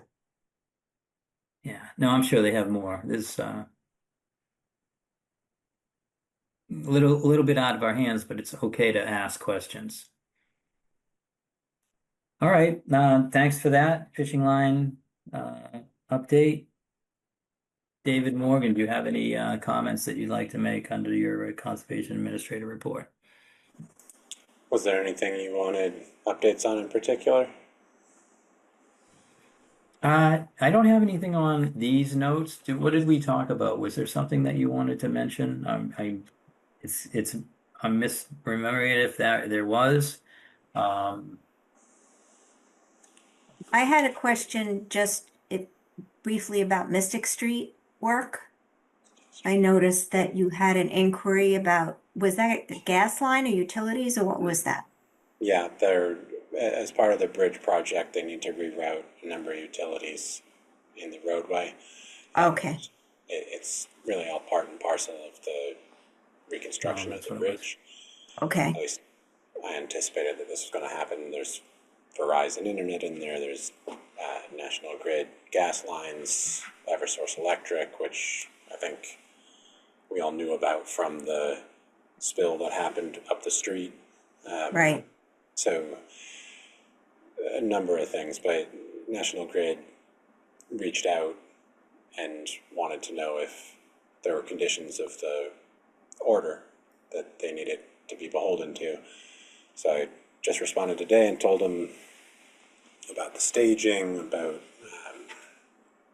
sweeping, cleanup operations, so forth. So I don't think it's anything more than what's being done there currently, but if they're performing the work at a time when the contractor's not on site, I want them to be aware of those conditions. And really it's engineering's problem, but we'll keep tabs on them together. Sounds good, thanks. It was good for them to reach out. Hey, Yeah. as we were talking about this, I do remember that one of the things that we talked about on your update was I'd been pushing to have a cleanup at Hills with a fishing line. And I think between the last two meetings, we found out that there was someone actually doing a lot of cleanup of fishing line around Volunteers, Arlington. So that's, I don't know, and I think you mentioned it a little bit, David, but Yeah. David Morgan, do you have anything to add to that? Because I think maybe we don't need to do this cleanup. I'm not sure. Not from the Friends group, other people beyond the Friends group. Asia Krapalka. Yeah, Asia Kapka's been out there doing this sort of specialized job of removing fishing line from trees, and we've inquired several times with the Friends group if they want to move forward with a general cleanup, and they just haven't seemed very interested. They They're not moving. haven't given a date or proposed any plan to follow up. So where does that's this what I stand? said. Do we need to have a date ourselves? With David White, you were going to work on this also. Well, What's your I thought contacted after? the Friends group, and I think the fact that other volunteers doing the work meets our needs for the present. Okay. So why don't we table this until we're asked to step back in? And you can also report that to Natasha too and tell her about this person that's doing some cleanup, because I think that, not only Natasha should know as the recreation committee, but town manager also, because no one knew that before, and that's great. And I don't know how long it's going to last, but from the email, it sounded like it was an incredible amount of fishing line, and maybe someone we could talk to, invite to the commission and find out what that, what the actual quantities are that are coming out and where the hot spots are. All right. Anything else, David Morgan? Anything else, commissioners? I just All right. have a question. Yeah, sure, Mike. I know we talked about this before and tabled it, but I don't want us to forget about Mount Gilboa, and I don't know if there's any steps, actions, timing, or anything Was that. scheduled sometime? Yeah, it was. It was scheduled for our first meeting in May, and David Morgan was going to give us a rundown. And so we're one meeting away from a big administrator's report. Excellent. Let the neighbors know as well. We'll let the neighbors know it's been discussed. And we'll put it on the agenda. I think if you look back, that's what we said. We picked a date. Yep. And it's just going to be an update by David Morgan, and we'll put it on the agenda. What else do you want to do to let the neighbors know, or the abutters? I would send the word to the people on Mount Gilboa. Is there a Mount Gilboa Friends group that Yes, there David is. Morgan knows about? Yes, there is. Between you and David White and David Morgan, can you make sure that they find out about the meeting? Yeah, it sounds like everybody knows who to contact. Once All I right. know, I can let people know. So good, we'll do that, and that'll be a good meeting, and we'll get this, we'll get that off our list. And just to say it again, I will miss that meeting. Sorry. But I will listen to the recording. Where are you going? Are you going somewhere? Going to St. Martin. They don't have Wi-Fi in St. Martin? They do. But you know what? I'm not taking my computer, and I usually take my computer, and I'm not this time. Good. You can borrow Someone it. down in the lobby. I bet you could probably. No, good that's time. yeah, I mean, good congratulations. You got to take an actual vacation and have An no actual contact. vacation, a real live vacation. So if you Have have any fun. comments, you can put them in, you can listen, you can comment afterwards, you can do all that. But yeah, I think we're gonna keep it on the next meeting. It's a Yeah. few weeks Oh, off, so sure. we have time. Yeah. All right. Sounds- Any other Motion to adjourn. information? Second. Second. All right, Agreed. everybody wave and we're You adjourned. guys. Bye. Unanimous. Thank you. Bye. Well,